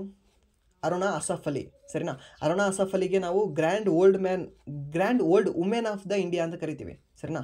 ಭಾರತದ ವೃದ್ಧ ಮಹಿಳೆ ಅಂತ ಕರಿತೀವಿ. ಸರಿನಾ? ಭಾರತದ ವೃದ್ಧ ಪುರುಷ ಅಂತ ಯಾರು ನಿಮಗೆ ದಾದಾಬಾಯಿ ನವರೋಜಿ, ಸರಿನಾ. ಮಹಿಳೆ ಅಂತ ಕೇಳಿದಾಗ ನಿಮಗೆ ಅರುಣಾ ಅಸಫ್ ಅಲಿ ಅಂತ ಬರ್ತಾರೆ. ಆ್ಯಂಡ್ ದೆನ್ ನೆಕ್ಸ್ಟ್ ಪ್ರಶ್ನೆ ಏನಿದೆ ಅಂದರೆ ನಿಮಗೆ 1905ರಲ್ಲಿ ಭಾರತೀಯ ರಾಷ್ಟ್ರೀಯ ಕಾಂಗ್ರೆಸ್ನ ಸಮ್ಮೇಳನವನ್ನು ಎಲ್ಲಿ ನಡೆಸಲಾಯಿತು ಅಂತ ಕೇಳಿದ್ದಾರೆ. ಸೊ 1905ರಲ್ಲಿ ನಿಮಗೆ ಬನಾರಸಲ್ಲಿ ನಡೆಸಲಾಗ್ತದೆ. ಯಾವುದನ್ನು? ಇಂಡಿಯನ್ ನ್ಯಾಷನಲ್ ಕಾಂಗ್ರೆಸ್ ಸಮ್ಮೇಳನವನ್ನು ಎಲ್ಲಿ ನಡೆಸಲಾಗ್ತದೆ ಅಂದರೆ ಬನಾರಸಲ್ಲಿ ನಡೆಸಲಾಗ್ತದೆ. ಅದರ ಅಧ್ಯಕ್ಷತೆಯನ್ನು ವಹಿಸ್ಕೊಂಡವ್ರು ಯಾರು ಅಂತ ಕೇಳ್ತಾರೆ ನಿಮಗೆ, ಗೋಪಾಲಕೃಷ್ಣ ಗೋಖಲೆ. ಹಾಗಾದರೆ ಸರ್ 1906ರಲ್ಲಿ ಎಲ್ಲಿ ನಡೀತು? ಸರ್ ಕಲ್ಕತ್ತಾದಲ್ಲಿ ನಡೆದಿದೆ. ಸರ್ ಯಾರು ಇದನ್ನು ಅಧ್ಯಕ್ಷತೆ ವಹಿಸ್ಕೊಂಡ್ರು? ದಾದಾಬಾಯಿ ನವರೋಜಿ ಅವರು ವಹಿಸ್ಕೋತಾರೆ. ಓಕೆ. ಹಾಗೆ 1907ರಲ್ಲಿ ಎಲ್ಲಿ ನಡೀತು? ಸರ್ ಸೂರತ್ತಲ್ಲಿ ನಡೀತದೆ. ಈ ಸೂರತ್ತದ ಅಧ್ಯಕ್ಷತೆಯನ್ನು ವಹಿಸ್ಕೊಂಡಾರೆ ಯಾರು? ರಾಸ್ ಬಿಹಾರಿ ಬೋಸ್ ಅಂತ ಬರ್ತಾರೆ. ಸರ್ ಇವ್ರ ಹೆಸರು ಕೂಡ ನೆನ್ಪಿಟ್ಕೊಳ್ಳಿ, ಇಂಪಾರ್ಟೆಂಟ್ ಇದೆ, ರಾಸ್ ಬಿಹಾರಿ ಬೋಸ್ ಅವರು. ಅದಾದ ನಂತರ ನಿಮಗೆ ಮೊಟ್ಟ ಮೊದಲ ಬಾರಿಗೆ ಅಧಿವೇಶನ ಎಲ್ಲಿ ನಡೆದಿತ್ತು? ಇಂಡಿಯನ್ ನ್ಯಾಷನಲ್ ಕಾಂಗ್ರೆಸ್ ಅಧಿವೇಶನ 1885ರಲ್ಲಿ ಎಲ್ಲಿ ನಡೆದಿತ್ತು ಅಂತ ಕೇಳ್ತಾನೆ. ಬಾಂಬೆಯಲ್ಲಿ ನಡೀತದೆ, ಸರಿನಾ. ಬಾಂಬೆದು ನೆನಪಿಟ್ಕೊಳ್ಳಿ. ಅಲ್ಲಿ ಅಧ್ಯಕ್ಷತೆಯನ್ನು ವಹಿಸ್ಕೊಂಡಾರೆ ಯಾರು ಅಂತ ಕೇಳ್ತಾನೆ ನಿಮಗೆ. WC ಬ್ಯಾನರ್ಜಿ ಅಂತ ಬರ್ತಾರೆ, ಉಮೇಶ್ ಚಂದ್ರ ಬ್ಯಾನರ್ಜಿ ಅಂತ ಬರ್ತಾರೆ. ಅವರು ಅಧ್ಯಕ್ಷತೆಯನ್ನು ವಹಿಸ್ಕೊಳ್ತಾರೆ. ಹಾಗೆ 1885ರಲ್ಲಿ ಇಂಡಿಯನ್ ನ್ಯಾಷನಲ್ ಕಾಂಗ್ರೆಸ್ ಸ್ಥಾಪನೆಯಾದಾಗ ಬ್ರಿಟಿಷ್ ವೈಸ್ರಾಯ್ ಯಾರಾಗಿದ್ದರು ಅಂತ ಕೇಳ್ತಾರೆ ನಿಮಗೆ. ಯಾರಲ್ಲ? Lord Dufferin. ಈ ಲಾರ್ಡ್ ಡಫರಿನ್ ಏನಿದಾನಲ್ವಾ, ಇವನು ವೈಸ್ರಾಯ್ ಆಗಿರ್ತಾನೆ, ಸರಿನಾ. ನೆನ್ಪಿಟ್ಕೊಳ್ಳಿ ಇದನ್ನೆಲ್ಲವೂ ಕೂಡ. ಎಷ್ಟರಲ್ಲಿ? 1885ರಲ್ಲಿ. ಇದನ್ನು ಸ್ಥಾಪನೆ ಮಾಡಿದವರು ಯಾರು ಅಂತ ಕೇಳ್ತಾರೆ ನಿಮಗೆ. A.O. ಹ್ಯೂಮನ್ ಅವರು ಸ್ಥಾಪನೆ ಮಾಡ್ತಾರೆ, ಸರಿನಾ. ಬ್ರಿಟಿಷ್ನ ಒಬ್ಬರು ಅಧಿಕಾರಿಯಾದಂತಹ A.O. ಹ್ಯೂಮನ್ ಅವರು ಇದನ್ನು ಸ್ಟಾರ್ಟ್ ಮಾಡ್ತಾರೆ. ಯಾವುದನ್ನ? ಇಂಡಿಯನ್ ನ್ಯಾಷನಲ್ ಕಾಂಗ್ರೆಸ್ಸನ್ನು. ಭಾರತೀಯರಿಂದ ಸ್ಟಾರ್ಟ್ ಆಗಿದ್ದ ಸಂಸ್ಥೆ ಅಲ್ಲ ಇದು, ಓಕೆ. ಪಾರ್ಟಿ ಅಲ್ಲ ಇದು ಬ್ರಿಟಿಷರಿಂದ ಸ್ಟಾರ್ಟ್ ಆಗಿದ್ದ ಪಾರ್ಟಿ ಇದು, ನೆನ್ಪಿಟ್ಕೊಳ್ಳಿ. ಓಕೆ. ಆ್ಯಂಡ್ ದೆನ್ ನೆಕ್ಸ್ಟ್ ಪ್ರಶ್ನೆ ಏನಿದೆ ಅಂದರೆ 1857ರಲ್ಲಿ ಲಕ್ನೋ ದಂಗೆಯನ್ನು ಯಾರು ಹತ್ತಿಕ್ಕಿದ್ದರು? ರಿಪೀಟೆಡ್ ಆಗಿರುವ ಪ್ರಶ್ನೆ ಅಲ್ವಾ ಇದು. ಯಾರು? Sir Colin Campbell. ಕಾನ್ಪುರದಲ್ಲಿ ಯಾರು? ಇದೇ ಕ್ಯಾಂಪೆಲ್ಲು, ಸರಿನಾ. ಸೊ ಎರಡರಲ್ಲೂ ಕೂಡ ರಿಪೀಟ್ ಆಗಿದೆ ಅಲ್ವಾ ಇದು. ಸೊ ಆಲ್ರೆಡಿ ಈ ಪ್ರಶ್ನೆಯನ್ನು ಹೇಳಿದ್ದೀನಿ, ಇದನ್ನು ಎಕ್ಸ್ಪ್ಲೇನ್ ಕೂಡ ಮಾಡಿದ್ದೀನಿ, ಬೇರೆ ಕೂಡ ಎಕ್ಸ್ಪ್ಲೇನ್ ಮಾಡಿದ್ದೀನಿ. 1857ರ ದಂಗೆಯಲ್ಲಿ ಯಾರು ಅದನ್ನು ಸಪ್ರೆಸ್ ಮಾಡಿದರು ಅಂತ. Okay. Who suppress the Lucknow rebellion ಅಂತ ಕೇಳ್ಬೋದು ನಿಮಗೆ. ಸೊ ಅವ್ರು ಯಾರು ಅಂದರೆ ಇದೇ ಕಾಲಿನ್ ಕ್ಯಾಂಪೆಲ್ ಅವರು, ಸರಿನಾ. ಸೊ ಲಕ್ನೋದಲ್ಲೂ ಇವರೇ, ಕಾನ್ಪುರದಲ್ಲೂ ಇವರೇ. ಬಟ್ ಆ ಲಕ್ನೋದಲ್ಲಿ ದಂಗೆ ಎದ್ದವರು ಯಾರು ಅಂತ ಕೇಳ್ಬೋದು ನಿಮಗೆ. ಬೇಗಂ ಹಜರತ್ ಮಹಲ್ ಅವರು ನಿಮಗೆ ಲಕ್ನೋದಿಂದ ದಂಗೆ ಎದ್ದಿರ್ತಾರೆ, ಸರಿನಾ. ಆ್ಯಂಡ್ ದೆನ್ ನೆಕ್ಸ್ಟ್ ಪ್ರಶ್ನೆ ಏನಿದೆ ಅಂದರೆ ಭಾರತ ಸಂವಿಧಾನದ ಯಾವ ಪರಿಚ್ಛೇದದ ಅಡಿಯಲ್ಲಿ ರಾಷ್ಟ್ರಪತಿಗಳು ಸುಪ್ರೀಂ ಕೋರ್ಟನ್ನು ಸಂಪರ್ಕಿಸುವ ಹಕ್ಕನ್ನು ಹೊಂದಿದ್ದಾರೆ? ಇವಾಗ ಏನಾದರೂ ಈ ರಾಷ್ಟ್ರಪತಿಗಳಿದಾರಲ್ವ, ಪ್ರೆಸಿಡೆಂಟ್ ಇದ್ದಾರಲ್ವ, ಇವರಿಗೆ ಯಾವುದ್ರ ಬಗ್ಗೆ ಆದರೂ ಡೌಟ್ ಇದ್ದಾಗ, ಅವ್ರು ಯಾವುದ್ರ ಬಗ್ಗೆ ಆದರೂ ಸ್ವಲ್ಪ ತೀರ್ಮಾನ ತೊಗೊಳ್ಬೇಕಾದಾಗ ಯಾರನ್ನು ಸಂಪರ್ಕಿಸಬಹುದು ಅಂತ ಹೇಳಿದ್ದಾನೆ ಸಂವಿಧಾನದ ಒಂದು ವಿಧಿಯಲ್ಲಿ. ಆ ಯಾವುದು ವಿಧಿ ಅಂದರೆ ಹಂಗೆ ಹೇಳಿರೋದು ಅಂದರೆ 143ನೇ ವಿಧಿ. ಮೀನ್ಸು ಇವಾಗ ಹೀಗೆ ನೆನ್ಪಿಟ್ಕೋಬಹುದು. ನಾನು ಜಸ್ಟ್ ಹೇಳ್ತಾ ಇದ್ದೀನಿ, ನೆನ್ಪಿಟ್ಕೊಳ್ಳೋ ಫಾರ್ಮೆಟಲ್ಲಿ ಮಾತ್ರ ಹೇಳ್ತಾ ಇದ್ದೀನಿ. ಪ್ಲೀಸ್ ನೀವು ಏನೇ ಕೆಟ್ಟ ಕಾಮೆಂಟ್ ಮಾಡೋದಿದ್ದರೆ ನಿಮ್ಮ ಹತ್ರನೇ ಇಟ್ಕೊಳ್ಳಿ, ಓಕೆ. ಪ್ಲೀಸ್ ಇವಾಗಲೇ ಹೇಳ್ತಾ ಇದ್ದೀನಿ, ಓಕೆ. ಇವಾಗ ಹೇಗೆ ಅಂದರೆ ನಿಮಗೆ ಪ್ರಧಾನಮಂತ್ರಿ ಲವ್ಸ್, ಓಕೆ. ಪ್ರಧಾನಮಂತ್ರಿ ಲವ್ ಸುಪ್ರೀಂ ಕೋರ್ಟ್, ಹೀಗೆ ನೆನ್ಪಿಟ್ಕೊಳ್ಳೋಕ್ಕಲ್ವಾ. ಅಂದರೆ ಅವರಿಗೆ ನಾವು ಯಾರಿಗೆ ಕೇಳ್ತೀವಿ? ನಮ್ಮ ಪ್ರೀತಿ ಇದ್ದವರಿಗೆ ನಾವು ಕೇಳ್ಬೋದಲ್ವ. ಯಾವುದೇ ಆದರೂ ಕೂಡ ನಮಗೆ ಸಜೆಷನ್ ಹೆಂಗೆ ಬೇಕು. ಇವಾಗ ನೋಡಪ್ಪ, ನಾನು RPF ಎಕ್ಸಾಮ್ ಹಾಕಿದ್ದೀನಿ, ನಂದು ಇಷ್ಟು ಸ್ಕೋರ್ ಆಗಿದೆ, ಇವಾಗ ಮುಂದೆ ಏನು ಮಾಡಲಿ? ಯಾರಿಗೆ ಕೇಳ್ತೀರಾ? ನೀವು ಯಾರನ್ನ ಇಷ್ಟಪಡ್ತಿರ್ತೀರ ಅವರಿಗೆ ಕೇಳ್ತೀರಾ. ನಂದು ಇವಾಗ ಜಸ್ಟ್ SSC GD ಕಟ್ ಆಫಿಂದ ಸ್ವಲ್ಪ ಕಡಿಮೆ ಉಳಿತು, ಇವಾಗ ನೆಕ್ಸ್ಟ್ ಏನು ಮಾಡಲಿ ನಾನು? ನೆಕ್ಸ್ಟ್ ಏನು ಮಾಡಲಿ ನಾನು? ಯಾರಿಗೆ ಕೇಳ್ತೀರಾ? ನಿಮ್ಮ ಪ್ರೀತಿ ಪಾತ್ರರಿಗೆ ಕೇಳ್ತೀರಿ. ಸೊ ನಿಮ್ಮ ಸಜೆಷನ್ನ ಯಾರಿಂದ ಕೇಳ್ತೀರಿ? ಪ್ರೀತಿ ಪಾತ್ರರಿಂದ. ಸೊ ಈ ಯಾರು ಪ್ರೆಸಿಡೆಂಟ್ ಕೂಡ ಅವರ ಪ್ರೀತಿ ಪಾತ್ರರಾದ ಸುಪ್ರೀಂ ಕೋರ್ಟನ್ನು ಕೇಳ್ತಾರೆ. ಸೊ ಪ್ರೀತಿ ಪಾತ್ರರಿಗೆ ನಾವು ಏನಂತ ಯೂಸ್ ಮಾಡ್ತೀವಿ? 143 ಅನ್ನೋ ವರ್ಡ್ ಯೂಸ್ ಮಾಡ್ತೀವಿ, ಗೊತ್ತಲ್ವಾ. ಸೊ ಆ 143 ಅಂತ ನೆನ್ಪುಳಿತದೆ, okay. President love supreme court loves president, ಸರಿನಾ. ಸೊ ಸಿಂಪಲ್ 143, ಸರಿನಾ. ನೆನ್ಪಿಟ್ಕೊಳ್ಳೋಕೆ ಮಾತ್ರ ಇದು. ಪ್ಲೀಸ್ ಇಷ್ಟೇ ಹೇಳ್ತಾ ಇದ್ದೀನಿ. ನನಗೆ ಇನ್ನೂ ಈ ಥರ ಬೇರೆ ಹೇಳ್ಬೋದು, ಬಟ್ ಏನು ಹೇಳ್ತೀರಾ ಅಂತ ನನಗೆ ರಿಸೀವ್ ಮಾಡ್ಕೊಳಕ್ಕಾಗಲ್ಲ. ಏನಾದರೂ ಕೆಟ್ಟದಾಗಿ ಬಂತಂದರೆ ನನಗಿದ್ರೆ ಸ್ವಲ್ಪ ಬೇಜಾರಾಗಿಬಿಡುತ್ತೆ, ಏನು ಮಾಡೋದು ಅಂತ, ಓಕೆ. ಸೊ ಅದಕ್ಕೆ ಹೇಳ್ತಾ ಇಲ್ಲ, ಬಟ್ ಕೆಲವೊಂದು ಈ ಥರ ಇದ್ದದ್ದು ಹೇಳಿರ್ತೀನಿ, ನೆನ್ಪಿಟ್ಕೊಳ್ಳಿ ಅಷ್ಟೇ, ಓಕೆ. ಸೊ ಇದು ಎಷ್ಟನೇದು ಅಂದರೆ ರಾಷ್ಟ್ರಪತಿಗಳು ಸಂವಿಧಾನ ಮೀನ್ಸ್ ಏನು ಸುಪ್ರೀಂ ಕೋರ್ಟ್ನ ಸಲಹೆ ಪಡೆಯುವುದು ಎಷ್ಟನೇ ವಿಧಿ ಅನ್ವಯ ಅಂದರೆ 143ನೇ ಅನ್ವಯ. ಸೊ ಹಾಗಾದರೆ ಈ ಸಲಹೆ ಪಡೆದದ್ದು ಅವ್ರು ಹಾಗೆ ಅದನ್ನು ಅನುಷ್ಠಾನ ಮಾಡ್ಬೋದಾ? ನೋವೇ. ಅವ್ರ ಮನಸ್ಸಿಗೆ ಬಿಟ್ಟದ್ದು. ಸಲಹೆ ಕೇಳೋದು ಮಾತ್ರ ಇವರ ಅಧಿಕಾರ, ಅವ್ರದ್ದಿದ್ರೆ ಹೇಳೋ ಅವ್ರ ಕರ್ತವ್ಯ. ಕೇಳೋದು ಬಿಡೋದು ಇವ್ರ ಕರ್ಮ, ಅವ್ರ ಧರ್ಮ, ಸರಿನಾ. ಧರ್ಮ ಇವ್ರಿಗೆ ಬಿಟ್ಟದ್ದು, ಅಲ್ಲಿಗೆ ಪ್ರೆಸಿಡೆಂಟ್ ಅವ್ರಿಗೆ, ಸರಿನಾ. ಸೊ ಕೇಳಲೇಬೇಕಂತ ಏನು ರೂಲ್ಸ್ ಇಲ್ಲ, ಅವರ ಸ್ವಂತ ವಿವೇಚನೆಗೆ ಬಿಟ್ಟಿದ್ದು. ಕೇಳ್ತಾನೆ ನಿಮಗೆ ಪ್ರಶ್ನೆ, ಇವಾಗ ಸುಪ್ರೀಂ ಕೋರ್ಟಿಂದ ಏನಾದರೂ ಅವರು ಸಲಹೆಯನ್ನು ಪಡ್ಕೊಂಡ್ರೆ ಅದನ್ನು ಮಾಡಲೇಬೇಕಾಗತ್ತಾ? ನೋವೇ, ಮಾಡೋಂಗಿಲ್ಲ, ಅವರ ವಿವೇಚನೆಗೆ ಬಿಟ್ಟಿದ್ದು, ಸರಿನಾ. ಆ್ಯಂಡ್ ದೆನ್ ನೆಕ್ಸ್ಟ್ ಪ್ರಶ್ನೆ ಏನಿದೆ ಅಂದರೆ ನಿಮಗೆ ಇತ್ತೀಚಿನ ಮಾಹಿತಿಯ ಪ್ರಕಾರ 2024ರಲ್ಲಿ ಜಲಮಾಲಿನ್ಯ ಮತ್ತು ತಡೆಗಟ್ಟುವಿಕೆ ಕಾಯ್ದೆ ತಿದ್ದುಪಡಿಗಳನ್ನು ಎಷ್ಟು ರಾಜ್ಯಗಳಲ್ಲಿ ಜಾರಿಗೆ ತರಲಾಯಿತು ಅಂತ ಕೇಳಿದ್ದಾನೆ. ಸೊ ಟೋಟಲಿ 2 ರಾಜ್ಯಗಳಲ್ಲಿ ತಿದ್ದುಪಡಿ ಕಾಯ್ದೆಯನ್ನು ತರ್ತಾರೆ. ಯಾವುದಕ್ಕೆ? ಈ ಜಲಮಾಲಿನ್ಯ ತಡೆಗಟ್ಟುವಿಕೆ ಕಾಯ್ದೆಗೆ, ಸರಿನಾ. ಈ ಜಲಮಾಲಿನ್ಯ ಕಾಯ್ದೆ ಅಂತ ಬರುತ್ತೆ. ಈ ಜಲಮಾಲಿನ್ಯ ಕಾಯ್ದೆ ಎಷ್ಟರಲ್ಲಿ ಬಂತು ಅಂತ ಅದನ್ನು ನೋಡ್ಕೊಳ್ಳೋಣ ಮೊದಲು. ಎಷ್ಟರಲ್ಲಿ ಅಂದರೆ 1974ರಲ್ಲಿ ಈ ಜಲಮಾಲಿನ್ಯ ಕಾಯ್ದೆ ಬರುತ್ತೆ. ನಿಮ್ಗೆ ಆಲ್ರೆಡಿ ಹೇಳಿದ್ದೀನಿ ಈ ಜಲಮಾಲಿನ್ಯ ಕಾಯ್ದೆ ಬಗ್ಗೆ. ಈ ಜಲಮಾಲಿನ್ಯ ಕಾಯ್ದೆ ಬಂದಿದ್ದು 1974ರಲ್ಲಿ. ಈ ಜಲಮಾಲಿನ್ಯ ಸೆಸ್ ಕಾಯ್ದೆ ಅಂತ ಬರುತ್ತೆ. ಆ ಜಲಮಾಲಿನ್ಯ ಸೆಸ್ ಕಾಯ್ದೆ ಬಂದಿರೋದು 1977ರಲ್ಲಿ. ಹಾಗೆ ವಾಯು ಮಾಲಿನ್ಯ ಕಾಯ್ದೆ ಬಂದಿರೋದು ನಿಮಗೆ 1981ರಲ್ಲಿ. ಈ ಮೂರನ್ನು ಕೂಡ ನೆನಪಿಟ್ಕೊಳ್ಳಿ ಕೇಳ್ತಾರೆ. ಅಥವಾ ಜಸ್ಟ್ ನಿಮಗೆ ಇಷ್ಟೇ ಕೇಳಬಹುದು, ಓಕೆ. ಮಾಲಿನ್ಯ ಕಾಯ್ದೆ ಅಂತ ಸೇಮ್ 1974ಗೆ. ಸರಿನಾ, ನೆನ್ಪಿಟ್ಕೊಳ್ಳಿ. ಇದು ನಿಮಗೆ ರಾಜ್ಯದಲ್ಲೂ ಕೂಡ ಸೇಮ್ ಇದೆ, ಹಾಗೆ ರಾಷ್ಟ್ರದಲ್ಲೂ ಕೂಡ ನಿಮಗೆ ಸೇಮ್ ಇದೆ. ಸರಿನಾ, ನೆನ್ಪಿರಿ. ಇದನ್ನು ತಿದ್ದುಪಡಿ ಮಾಡ್ತಾರೆ. ಈ 1974 ಏನಿದೆ ಅಲ್ವಾ, ಇದನ್ನು ತಿದ್ದುಪಡಿ ಮಾಡ್ತಾರೆ. ಯಾವ 2 ರಾಜ್ಯಗಳಲ್ಲಿ ತಿದ್ದುಪಡಿ ಮಾಡ್ತಾರೆ ಅಂದರೆ, ಒಂದು ರಾಜಸ್ಥಾನ, ಇನ್ನೊಂದು ಹಿಮಾಚಲ ಪ್ರದೇಶ. ಈ ಹಿಮಾಚಲ ಪ್ರದೇಶ ಮತ್ತು ರಾಜಸ್ಥಾನಗಳಲ್ಲಿ ಇದನ್ನು ತಿದ್ದುಪಡಿ ಮಾಡ್ತಾರೆ. ಸರಿನಾ, ಸೊ ಇದು ನೆನಪಿರಲಿ ನಿಮಗೆ. ಯಾವ್ಯಾವ ರಾಜ್ಯ ಅಂತ ಕೇಳ್ತಾನೆ, ಯಾವ 2 ರಾಜ್ಯ ನಿಮಗೆ ಇಂಪಾರ್ಟೆಂಟ್ ಇರುತ್ತೆ, ನೆನ್ಪಿಟ್ಕೋಬೇಕು. ಎಷ್ಟು ರಾಜ್ಯ ಅಂತ ಕೇಳ್ತಾನೆ, 2 ರಾಜ್ಯ ಅಂತ ಹೇಳಬೇಕಾಗುತ್ತೆ. ಸರಿಯಾ, ಸೊ ಈ ಜಲಮಾಲಿನ್ಯ ಕಾಯ್ದೆ ಎಷ್ಟರಲ್ಲಿ ಬಂತು, 1974ರಲ್ಲಿ. ಮಾಲಿನ್ಯ ಕಾಯ್ದೆ ಎಷ್ಟರಲ್ಲಿ ಬಂತು, ಅದೇ 1974ರಲ್ಲಿ. ಅಥವಾ ಜಲಮಾಲಿನ್ಯ ತೆರಿಗೆ ಕಾಯ್ದೆ ಅಥವಾ ಜಲಮಾಲಿನ್ಯ ಸೆಸ್ ಕಾಯ್ದೆ ಎಷ್ಟರಲ್ಲಿ ಬಂತು ಅಂತ ಕೇಳ್ತಾನೆ, 1977ರಲ್ಲಿ. ಹಾಗೆ ವಾಯು ಮಾಲಿನ್ಯ ಕಾಯ್ದೆ ಎಷ್ಟರಲ್ಲಿ ಬಂತು ಅಂತ ಕೇಳ್ತಾನೆ, 1981ರಲ್ಲಿ. 3 ವರ್ಷಗಳು ಇಂಪಾರ್ಟೆಂಟ್ ಇದಾವೆ, ನೆನ್ಪಿಟ್ಕೊಳ್ಳಿ, ಕೇಳ್ತಾನೆ. ಆ್ಯಂಡ್ ದೆನ್ ನೆಕ್ಸ್ಟ್ ಪ್ರಶ್ನೆ ಏನಿದೆ ಅಂದರೆ, to which quantity is the amplitude of vector quantity and the work of scalar quantity is equal ಅಂತ ಕೊಟ್ಟಿದ್ದಾನೆ. ಯಾವುದು 2 ಈಕ್ವಲ್ ಆಗಿದ್ದಾವೆ?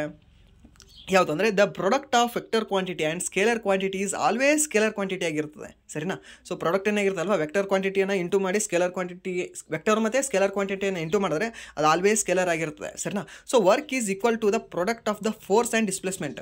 ವರ್ಕ್ ಏನದಲ್ಲ ಅದು ಎದಕ್ಕೆ ಈಕ್ವಲ್ ಇದೆ ಅಂದರೆ, ಫೋರ್ಸ್ ಮತ್ತು ಡಿಸ್ಪ್ಲೇಸ್ಮೆಂಟ್ಗೆ ಈಕ್ವಲ್ ಇದೆ. ಸೊ ಅದಕ್ಕೆ both force and displacement are vector quantities. ಅದಕ್ಕೆ ಈ ಫೋರ್ಸು, ಬಲ ಮತ್ತು ಈ ಡಿಸ್ಪ್ಲೇಸ್ಮೆಂಟ್ ಏನಿದೆ ಅಲ್ವಾ, ಇವೆರಡೂ ಕೂಡ ವೆಕ್ಟರ್ ಕ್ವಾಂಟಿಟೀಸೇ ಆಗಿರ್ತವೆ. ಸರಿನಾ, ಇವೆರಡೂ ಕೂಡ ನಿಮಗೆ ವೆಕ್ಟರ್ ಕ್ವಾಂಟಿಟಿ ಆಗಿರ್ತವೆ. ಇದರಲ್ಲಿ 2 ಯಾವುದು ಬಂದಿದ್ರೂ ಕೂಡ ನಿಮಗೆ ಆನ್ಸರ್ ಆಗಿರ್ತಿತ್ತು ಅಲ್ಲಿ ಆಪ್ಷನಲ್ಲಿ. ಸರಿನಾ, ಆ್ಯಂಡ್ ದೆನ್ ನೆಕ್ಸ್ಟ್ ಪ್ರಶ್ನೆ ಏನಿದೆ ಅಂದರೆ, ವಿಮಾನ ತಯಾರಿಕೆಯಲ್ಲಿ ಯಾವ ಅಂಶವನ್ನು ಬಳಸಲಾಗುತ್ತದೆ ಅಂತ ಕೇಳಿದ್ದಾನೆ. ಅಂದರೆ ಈಗ ವಿಮಾನ ಇದೆ ಅಲ್ವಾ, ಸುಯ್ಯತ್ ಹೋಗುತ್ತೆ ಗೊತ್ತಾ ವಿಮಾನ ಗಾಳಿಯಲ್ಲಿ. ಸೊ ಅದು ವಿಮಾನ ಯಾವ ಒಂದು ಲೋಹದಿಂದ ತಯಾರು ಮಾಡಲಾಗ್ತದೆ ಅಂತ ಕೇಳ್ತಾನೆ. ಯಾವ ಒಂದು ಲೋಹ ಅಂತ ಕೇಳಿದ್ರೆ ನಿಮಗೆ ಅಲ್ಯೂಮಿನಿಯಂ ಅಂತ ಹೇಳಬೇಕು. ಯಾಕೆ ಅಲ್ಯೂಮಿನಿಯಂ ಸರ್? ಕಬ್ಬಣ ತೊಗೋಬೇಕಾಗಿತ್ತು ಅವರು. ಸರ್ ಕಬ್ಬಣ ಭಾರ ಆಗ್ತದೆ. ಅಲ್ಯೂಮಿನಿಯಂ ನೀವು ಕಬ್ಬಣಕ್ಕೆ ಕಂಪೇರ್ ಮಾಡಿದ್ರೆ ಈ ಅಲ್ಯೂಮಿನಿಯಮು ನಿಮಗೆ ಸ್ವಲ್ಪ ಹಗುರ ಆಗಿರ್ತದೆ. ಸರಿನಾ, ಸೊ ಅದಕ್ಕೆ ಈ ಅಲ್ಯೂಮಿನಿಯಂನ ಬಳಸ್ತಾರೆ. ಬಟ್ ಕೆಲವೊಂದು ಕಡೆ ಗಟ್ಟಿ ಏನು ಪಾರ್ಟ್ಸ್ ಬೇಕಾಗಿರ್ತಾವಲ್ವ, ಸೊ ಆ ಗಟ್ಟಿ ಪಾರ್ಟ್ಸಲ್ಲಿ ನಿಮಗೆ ಸ್ಟೀಲ್ಗಳು ಮತ್ತು ಟೈಟಾನಿಯಮ್ಗಳಂತಹ ಲೋಹಗಳನ್ನು ಬಳಸಲಾಗ್ತದೆ. ಬಟ್ ಬೇಸಿಕಾಗಿ ಕೇಳಿದ್ರೆ ನಿಮಗೆ ಅಲ್ಯೂಮಿನಿಯಂ ಅಂತಲೇ ಹೇಳಬೇಕು. ಬಟ್ ಎಡಿಷ್ನಲಿ ಕೇಳಿದ್ರೆ ಈ ಟೈಟಾನಿಯಮು ಮತ್ತು ಸ್ಟೀಲ್ ಅಂತ ಬರುತ್ತೆ. ನಿಮಗೆ ಮೇ ಬಿ ಟೈಟಾನಿಯಮ್ ಆಪ್ಷನ್ ಕೊಟ್ಟಿದ್ದಾನೆ ಅನಿಸುತ್ತೆ. ಸರಿನಾ, ಬಟ್ ಈ 3ರಲ್ಲಿ ಯಾವ್ದು ಬಂದರೂ ಕೂಡ ನಿಮಗೆ ಸರಿಯಾದಾಗುತ್ತೆ. ಬಟ್ ಮ್ಯಾಕ್ಸಿಮಮ್ ಅಂತ ಕೇಳಿದ್ರೆ ಅಲ್ಯೂಮಿನಿಯಮೇ ಅದಕ್ಕೆ ಸರಿಯಾದ ಉತ್ತರ ಆಗುತ್ತೆ. ಸರಿನಾ, ನೆನಪಿರಲಿ ಇದು ನಿಮಗೆ. ಆ್ಯಂಡ್ ದೆನ್ ನೆಕ್ಸ್ಟ್ ಪ್ರಶ್ನೆ ಏನಿದೆ ಅಂದರೆ, ಮರಳು ದಿಬ್ಬಗಳು ಎಲ್ಲಿ ಕಂಡು ಬರ್ತವೆ ಅಂತ ಕೇಳಿದ್ದಾನೆ. ಮರಳು ದಿಬ್ಬಗಳಂದ್ರೆ ಏನು ಅಂತ ಕೇಳಿದ್ದಾನೆ. ಸೊ ಮರುಭೂಮಿ ಪ್ರದೇಶಗಳಲ್ಲಿ ಗಾಳಿಯ ಮೂಲಕ ಮರಳನ್ನು ಒಂದು ಸ್ಥಳದಿಂದ ಮತ್ತೊಂದು ಸ್ಥಳಕ್ಕೆ ಸಾಗಿಸಲಾಗುತ್ತದೆ. ಗಾಳಿಯ ಹರಿವು ನಿಂತಾಗ ಆ ಮರಳು ಬಿದ್ದು ಸಣ್ಣ ಬೆಟ್ಟವನ್ನು ರೂಪಿಸುತ್ತದೆ. ಇವುಗಳನ್ನು ಮರಳು ದಿಬ್ಬಗಳೆಂದು ಕರೆಯಲಾಗುತ್ತದೆ. ಈ ದಿಬ್ಬಗಳು ಎಲ್ಲಿ ಕಂಡು ಬರ್ತವೆ? ನಮ್ಮ ದೇಶದಲ್ಲಿ ಅತಿ ಹೆಚ್ಚಾಗಿ ಅಂದರೆ ನಿಮಗೆ ರಾಜಸ್ಥಾನದಲ್ಲಿ ಕಂಡು ಬರ್ತವೆ. ಸರಿನಾ, ಮರಳು ದಿಬ್ಬಗಳು ಅತಿ ಹೆಚ್ಚು ಎಲ್ಲಿ ಕಂಡು ಬರೋದು? ರಾಜಸ್ಥಾನದಲ್ಲಿ. ಸರ್ ಗುಜರಾತಲ್ಲಿ ಕಂಡು ಬರಲ್ವಾ? ಸರ್ ಗುಜರಾತಲ್ಲಿ ಕಂಡು ಬರ್ತವೆ, ಪಂಜಾಬಲ್ಲಿ ಕಂಡು ಬರ್ತವೆ, ಹರಿಯಾಣದಲ್ಲಿ ಕಂಡು ಬರ್ತವೆ. ಬಟ್ ಕಡಿಮೆ ಪ್ರಮಾಣದಲ್ಲಿ. ಸರಿನಾ, ಜಾಸ್ತಿ ಪ್ರಮಾಣ ನಿಮಗೆ ರಾಜಸ್ಥಾನದಲ್ಲಿ ಕಂಡು ಬರ್ತವೆ. ಯಾವುದು? ಮರಳು ದಿಬ್ಬಗಳು. ಸರಿನಾ, ಆ್ಯಂಡ್ ದೆನ್ ನೆಕ್ಸ್ಟ್ ಪ್ರಶ್ನೆ ಏನಿದೆ ಅಂದರೆ ನಿಮಗೆ, ಭಾರತದ ಅತಿ ಉದ್ದದ ರಾಷ್ಟ್ರೀಯ ಜಲಮಾರ್ಗ ಯಾವುದು ಅಂತ ಕೇಳಿದ್ದಾನೆ. ಏನು ನ್ಯಾಷನಲ್ ಹೈವೇ 1 ಇದೆ ಅಲ್ವಾ, ಇದೇ ಅತಿ ಉದ್ದವಾದ ಜಲಮಾರ್ಗ ನಿಮಗೆ. ಸರಿನಾ, ಅತಿ ಉದ್ದವಾದ ಜಲಮಾರ್ಗ ನಿಮ್ಗೆ ಯಾವುದು ಅಂದರೆ ಇದೇ ನ್ಯಾಷನಲ್ ವಾಟರ್ ವೇ 1. ಸರಿನಾ, ಇದು ಯಾವ ನದಿಯಲ್ಲಿದೆ ಅಂದರೆ ಗಂಗಾ, ಭಾಗೀರಥಿ ಮತ್ತು ಹೂಗ್ಲಿ ನದಿ ವ್ಯವಸ್ಥೆ ಅಂತ ಕರಿತೀವಿ. ಇದಕ್ಕೆ ನಾವು ಗಂಗಾ, ಭಾಗೀರಥಿ ಮತ್ತು ಹೂಗ್ಲಿ ನದಿ ವ್ಯವಸ್ಥೆ ಅಂತ ಕರಿತೀವಿ ಇದನ್ನು. ಸರಿನಾ, ಇದು ಎಲ್ಲಿಂದ ಎಲ್ಲಿವರೆಗೂ ಇದೆ ಅಂದರೆ ಅಲಹಾಬಾದ್ನಿಂದ ಹಲ್ದಿಯಾವರೆಗೂ ಇದು ವಿಸ್ತರಿಸಿದೆ. ಸರಿನಾ, ಇದರ ರೂಟ್ ಎಲ್ಲಿದೆ ಅಂದರೆ ಅಲಹಾಬಾದು. ಈ ಅಲಹಾಬಾದಕ್ಕೆ ಪ್ರಸ್ತುತ ಏನಂತ ಕರಿತೀವಿ ನಾವು? ಪ್ರಯಾಗ್ರಾಜ್ ಅಂತ ಕರಿತೀವಿ. ಈ ಪ್ರಯಾಗ್ರಾಜ್ ಅಥವಾ ಅಲಹಾಬಾದಿಂದ ಪಶ್ಚಿಮ ಬಂಗಾಳದ ಹಲ್ದಿಯಾವರೆಗೂ ಈ ನ್ಯಾಷನಲ್ ವಾಟರ್ ವೇ 1 ವಿಸ್ತರಿಸಿದೆ. ಸರಿನಾ, ನೆನ್ಪಿಟ್ಕೊಳ್ಳಿ. ಯಾವ ಒಂದು ನದಿಯಲ್ಲಿ ಕಂಡು ಬರ್ತದೆ? ಗಂಗಾ, ಭಾಗೀರಥಿ ಮತ್ತು ಹೂಗ್ಲಿ. ಸರಿನಾ, ಹಾಗೆ ನಮ್ಮ ಭಾರತದಲ್ಲಿ ಅತಿ ಎತ್ತರವಾದ ಅಲೆಯನ್ನು ಹೊಂದಿರುವ ನದಿ ಯಾವುದು ಅಂತ ಕೇಳ್ತಾನೆ ನಿಮಗೆ. ಇದೇ ಹೂಗ್ಲಿ ನದಿದು ಅಲೆಗಳು ಎಷ್ಟು ಎತ್ತರ ಬರ್ತವೆ ಅಂದರೆ ಇಡೀ ನಮ್ಮ ದೇಶದಲ್ಲಿ ಯಾವುದೇ ನದಿಗಳದ್ದು ಕೂಡ ಅಲೆಗಳ ಅಷ್ಟು ಎತ್ತರ ಬರೋದಿಲ್ಲ. ಸರಿನಾ, ಸೊ ಅದು ಹೂಗ್ಲಿ ನದಿ. ನೆನ್ಪಿಟ್ಕೊಳ್ಳಿ. ಎಲ್ಲಿ ಕಂಡು ಬರ್ತದೆ ಈ ಹೂಗ್ಲಿ ನದಿ? ನಿಮ್ಮ ಕಲ್ಕತ್ತಾ ಭಾಗದಲ್ಲಿ ಕಂಡು ಬರ್ತದೆ, ಮೀನ್ಸ್ ವೆಸ್ಟ್ ಬೆಂಗಾಲ್ ಭಾಗದಲ್ಲಿ ಕಂಡು ಬರ್ತದೆ. ಸರಿನಾ, ಇದು ನೆನಪಿರಲಿ ನಿಮಗೆ. ಹಾಗೆ ಇದು 4 ರಾಜ್ಯಗಳ ಮೂಲಕ ಹಾದು ಹೋಗುತ್ತದೆ. ಯಾವ್ಯಾವ ರಾಜ್ಯಗಳು? ಒಂದು ಉತ್ತರ ಪ್ರದೇಶ, ಮೀನ್ಸ್ ಪ್ರಯಾಗ್ರಾಜ್ ಇರೋದು ಉತ್ತರ ಪ್ರದೇಶದಲ್ಲೂ ಅಲ್ಲಿ ಅಲ್ವಾ, ಸೊ ಅದಕ್ಕೆ ಉತ್ತರ ಪ್ರದೇಶ. ಇನ್ನೊಂದು ಪಶ್ಚಿಮ ಬಂಗಾಳದಲ್ಲಿ ಹಾಲ್ದಿಯಾ ಇದೆ, ಸೊ ಅದು ಒಂದು. ಸೊ ಇಲ್ಲಿ ಹಾಲ್ದಿಯಾಗಿ ಬರಬೇಕಂದ್ರೆ ನಡುವೆ 2 ರಾಜ್ಯ ದಾಟಿ ಬರಬೇಕಲ್ಲ. ಯಾವುದು? ಒಂದು ಬಿಹಾರು, ಇನ್ನೊಂದು ಜಾರ್ಖಂಡ್. ಸರಿನಾ, 2 ಕೂಡ ನೆನಪಿರಲಿ ನಿಮಗೆ. ಆ್ಯಂಡ್ ದೆನ್ ನೆಕ್ಸ್ಟ್ ಪ್ರಶ್ನೆ ಏನಿದೆ ಅಂದರೆ, ಭದೌರಿಯಾ ಬುಡಕಟ್ಟು ಯಾವ ರಾಜ್ಯದಲ್ಲಿ ವಾಸಿಸುತ್ತಾರೆ ಅಂತ ಕೇಳಿದ್ದಾನೆ. ಸರಿನಾ, ನೆಕ್ಸ್ಟ್ ಮೊನ್ನೆನೋ ಮುಂಡಾರಿಯಾ ಅಂತ ಕೇಳಿದೆ ಅನಿಸುತ್ತೆ. ಅದು ಹಬ್ಬ ಅಥವಾ ನೃತ್ಯವೋ ಅಲ್ಲಿ ಜಾರ್ಖಂಡ್ ಆಗಿತ್ತು. ಇಲ್ಲಿ ಬಡಾರಿಯಾ ಅಂತ ಕೇಳಿದ್ದಾನೆ, ಭದೌರಿಯಾ. ಓಕೆ, ಸೊ ಇದು ಎಲ್ಲಿ ಅಂದರೆ ಮಧ್ಯಪ್ರದೇಶದಲ್ಲಿ. ಓಕೆ, ಮಧ್ಯಪ್ರದೇಶ ಮತ್ತು ರಾಜಸ್ಥಾನ, ಉತ್ತರ ಪ್ರದೇಶ 3ರಲ್ಲೂ ಕೂಡ ಈ ಸಮುದಾಯದವರು ಕಂಡು ಬರ್ತಾರೆ ನಿಮಗೆ. ಸರಿನಾ. ಬಟ್ ಇವಾಗ ನಿಮ್ಗೆ ಕೇಳಬಹುದು ನಿಮಗೆ ಸರ್ ತೋಡಾ ಜನಾಂಗ ಎಲ್ಲಿ ಕಂಡು ಬರುತ್ತೆ ಅಂತ. ತಮಿಳ್ನಾಡು ಸರ್, ತಮಿಳ್ನಾಡು ಆಪ್ಷನ್ ಕೊಟ್ಟಿರಲಿಲ್ಲ. ಸರ್ ಕೇರಳ, ಸರ್ ಕೇರಳನೂ ಆಪ್ಷನ್ ಕೊಟ್ಟಿಲ್ಲ. ಏನಿಲ್ಲ, ಅವಾಗ ಸುಮ್ಮನೆ ಕರ್ನಾಟಕ ಹಾಕ್ಬಿಡ್ಬೇಕಷ್ಟೇ. ಹಾಗೆ 3 ರಾಜ್ಯಗಳಲ್ಲಿ ಕಂಡು ಬರ್ತದೆ ತಾನೆ. ಸೊ ಹಾಗೆ ಈ ಬದೋರಿಯಾ ಅನ್ನೋದು ಕೂಡ ನಿಮಗೆ 3 ರಾಜ್ಯಗಳಲ್ಲಿ ಕಂಡು ಬರ್ತದೆ. ಮಧ್ಯಪ್ರದೇಶ, ರಾಜಸ್ಥಾನ ಮತ್ತು ಉತ್ತರ ಪ್ರದೇಶ ಭಾಗದಲ್ಲಿ ನಿಮಗೆ ಬದೋರಿಯಾ ಬುಡಕಟ್ಟು ಜನಾಂಗ ಕಂಡು ಬರ್ತದೆ. ಸರಿನಾ. ಸೊ ಇದಾಗಿತ್ತು ಇಲ್ಲಿಯವರೆಗೆ 10th March 3rd shift RPF constable exam analysis. ಸರಿನಾ. ಸೊ ಇಲ್ಲಿವರೆಗೆ ವಿಡಿಯೋ ನೋಡೋದಕ್ಕಾಗಿ ಫಸ್ಟ್ ಆಫ್ ಆಲ್ ಧನ್ಯವಾದಗಳನ್ನು ಹೇಳ್ತಾ, ಇಲ್ಲಿವರೆಗೂ ವಿಡಿಯೋ ನೋಡಿ, ವಿಡಿಯೋ ಇಷ್ಟ ಆಗಿದ್ರೆ ಲೈಕ್ ಮಾಡಿ, ಸಬ್ಸ್ಕ್ರೈಬ್ ಮಾಡಿ. ಇಫ್ ನಿಮಗೆ ವಿಡಿಯೋ ಇಷ್ಟ ಆಗಲಿಲ್ಲ ಅಂದರೆ ಸೊ ಆಬ್ವಿಯಸ್ಲಿ ಡಿಸ್ಲೈಕ್ ಮಾಡಿ ಅಂತ ಹೇಳ್ತಾ, ವಿಡಿಯೋನ ಎಂಡ್ ಮಾಡೋಕ್ಕಿಂತ ಮುಂಚೆ ಇನ್ನೊಂದು ಮಾತು ಏನು ಅಂದರೆ, ನಿಮಗೆ ಒಂದು ವಿಡಿಯೋ ಮಾಡಿರ್ತೀನಿ, ಮೀನ್ಸ್ ಏನೋ ಕೆಲವೊಂದು ವಿಧಿಗಳನ್ನು ಹೇಗೆ ನೆನ್ಪಿಟ್ಕೋಬೇಕು, ಕೆಲವೊಂದು ಸ್ಥಳಗಳನ್ನು ಹೇಗೆ ಶಾರ್ಟ್ ಟ್ರಿಕ್ಸಿಂದ ಡಾಟ್ಗಳನ್ನು ಹೇಗೆ ಕನೆಕ್ಟ್ ಮಾಡಬೇಕು ಅನ್ನೋದು ನಿಮಗೆ ಇನ್ನೊಂದು 10 to 15 ಡೇಸಲ್ಲಿ ಒಂದು ಸ್ವಲ್ಪ ಎಷ್ಟೆಷ್ಟು ಮಾಹಿತಿಗಳನ್ನು ಕೊಡಬೇಕಾಗಿರುತ್ತೆ ಅಲ್ವಾ ಒಂದು ವಿಡಿಯೋದಲ್ಲಿ, ನಿಮಗೆ ಜಾಸ್ತಿ ಮಾಹಿತಿ. ಸೊ ಆ ರೀತಿ ನಿಮಗೆ ಕೆಲವೊಂದು ಟ್ರಿಕ್ಸ್ಗಳನ್ನು ನಿಮಗೆ ತರ್ತೀನಿ. ಓಕೆ, ಕೆಲವೊಂದು ಟ್ರಿಕ್ಸ್ಗಳಾಗಲಿ, ಕೆಲವೊಂದು ಕೋಡ್ಗಳಾಗಲಿ ನಿಮಗೆ ಪ್ರೊವೈಡ್ ಮಾಡ್ತೀನಿ ಅಂತ ಹೇಳ್ತಾ ವಿಡಿಯೋನ ಎಂಡ್ ಮಾಡ್ತಾಯಿದ್ದೀನಿ. ಪ್ಲೀಸ್ ಸಪೋರ್ಟ್ ಮಾಡಿ ಅಂತ ಹೇಳ್ತಾ ವಿಡಿಯೋನ ಎಂಡ್ ಮಾಡ್ತಾಯಿದ್ದೀನಿ. Thank you so much.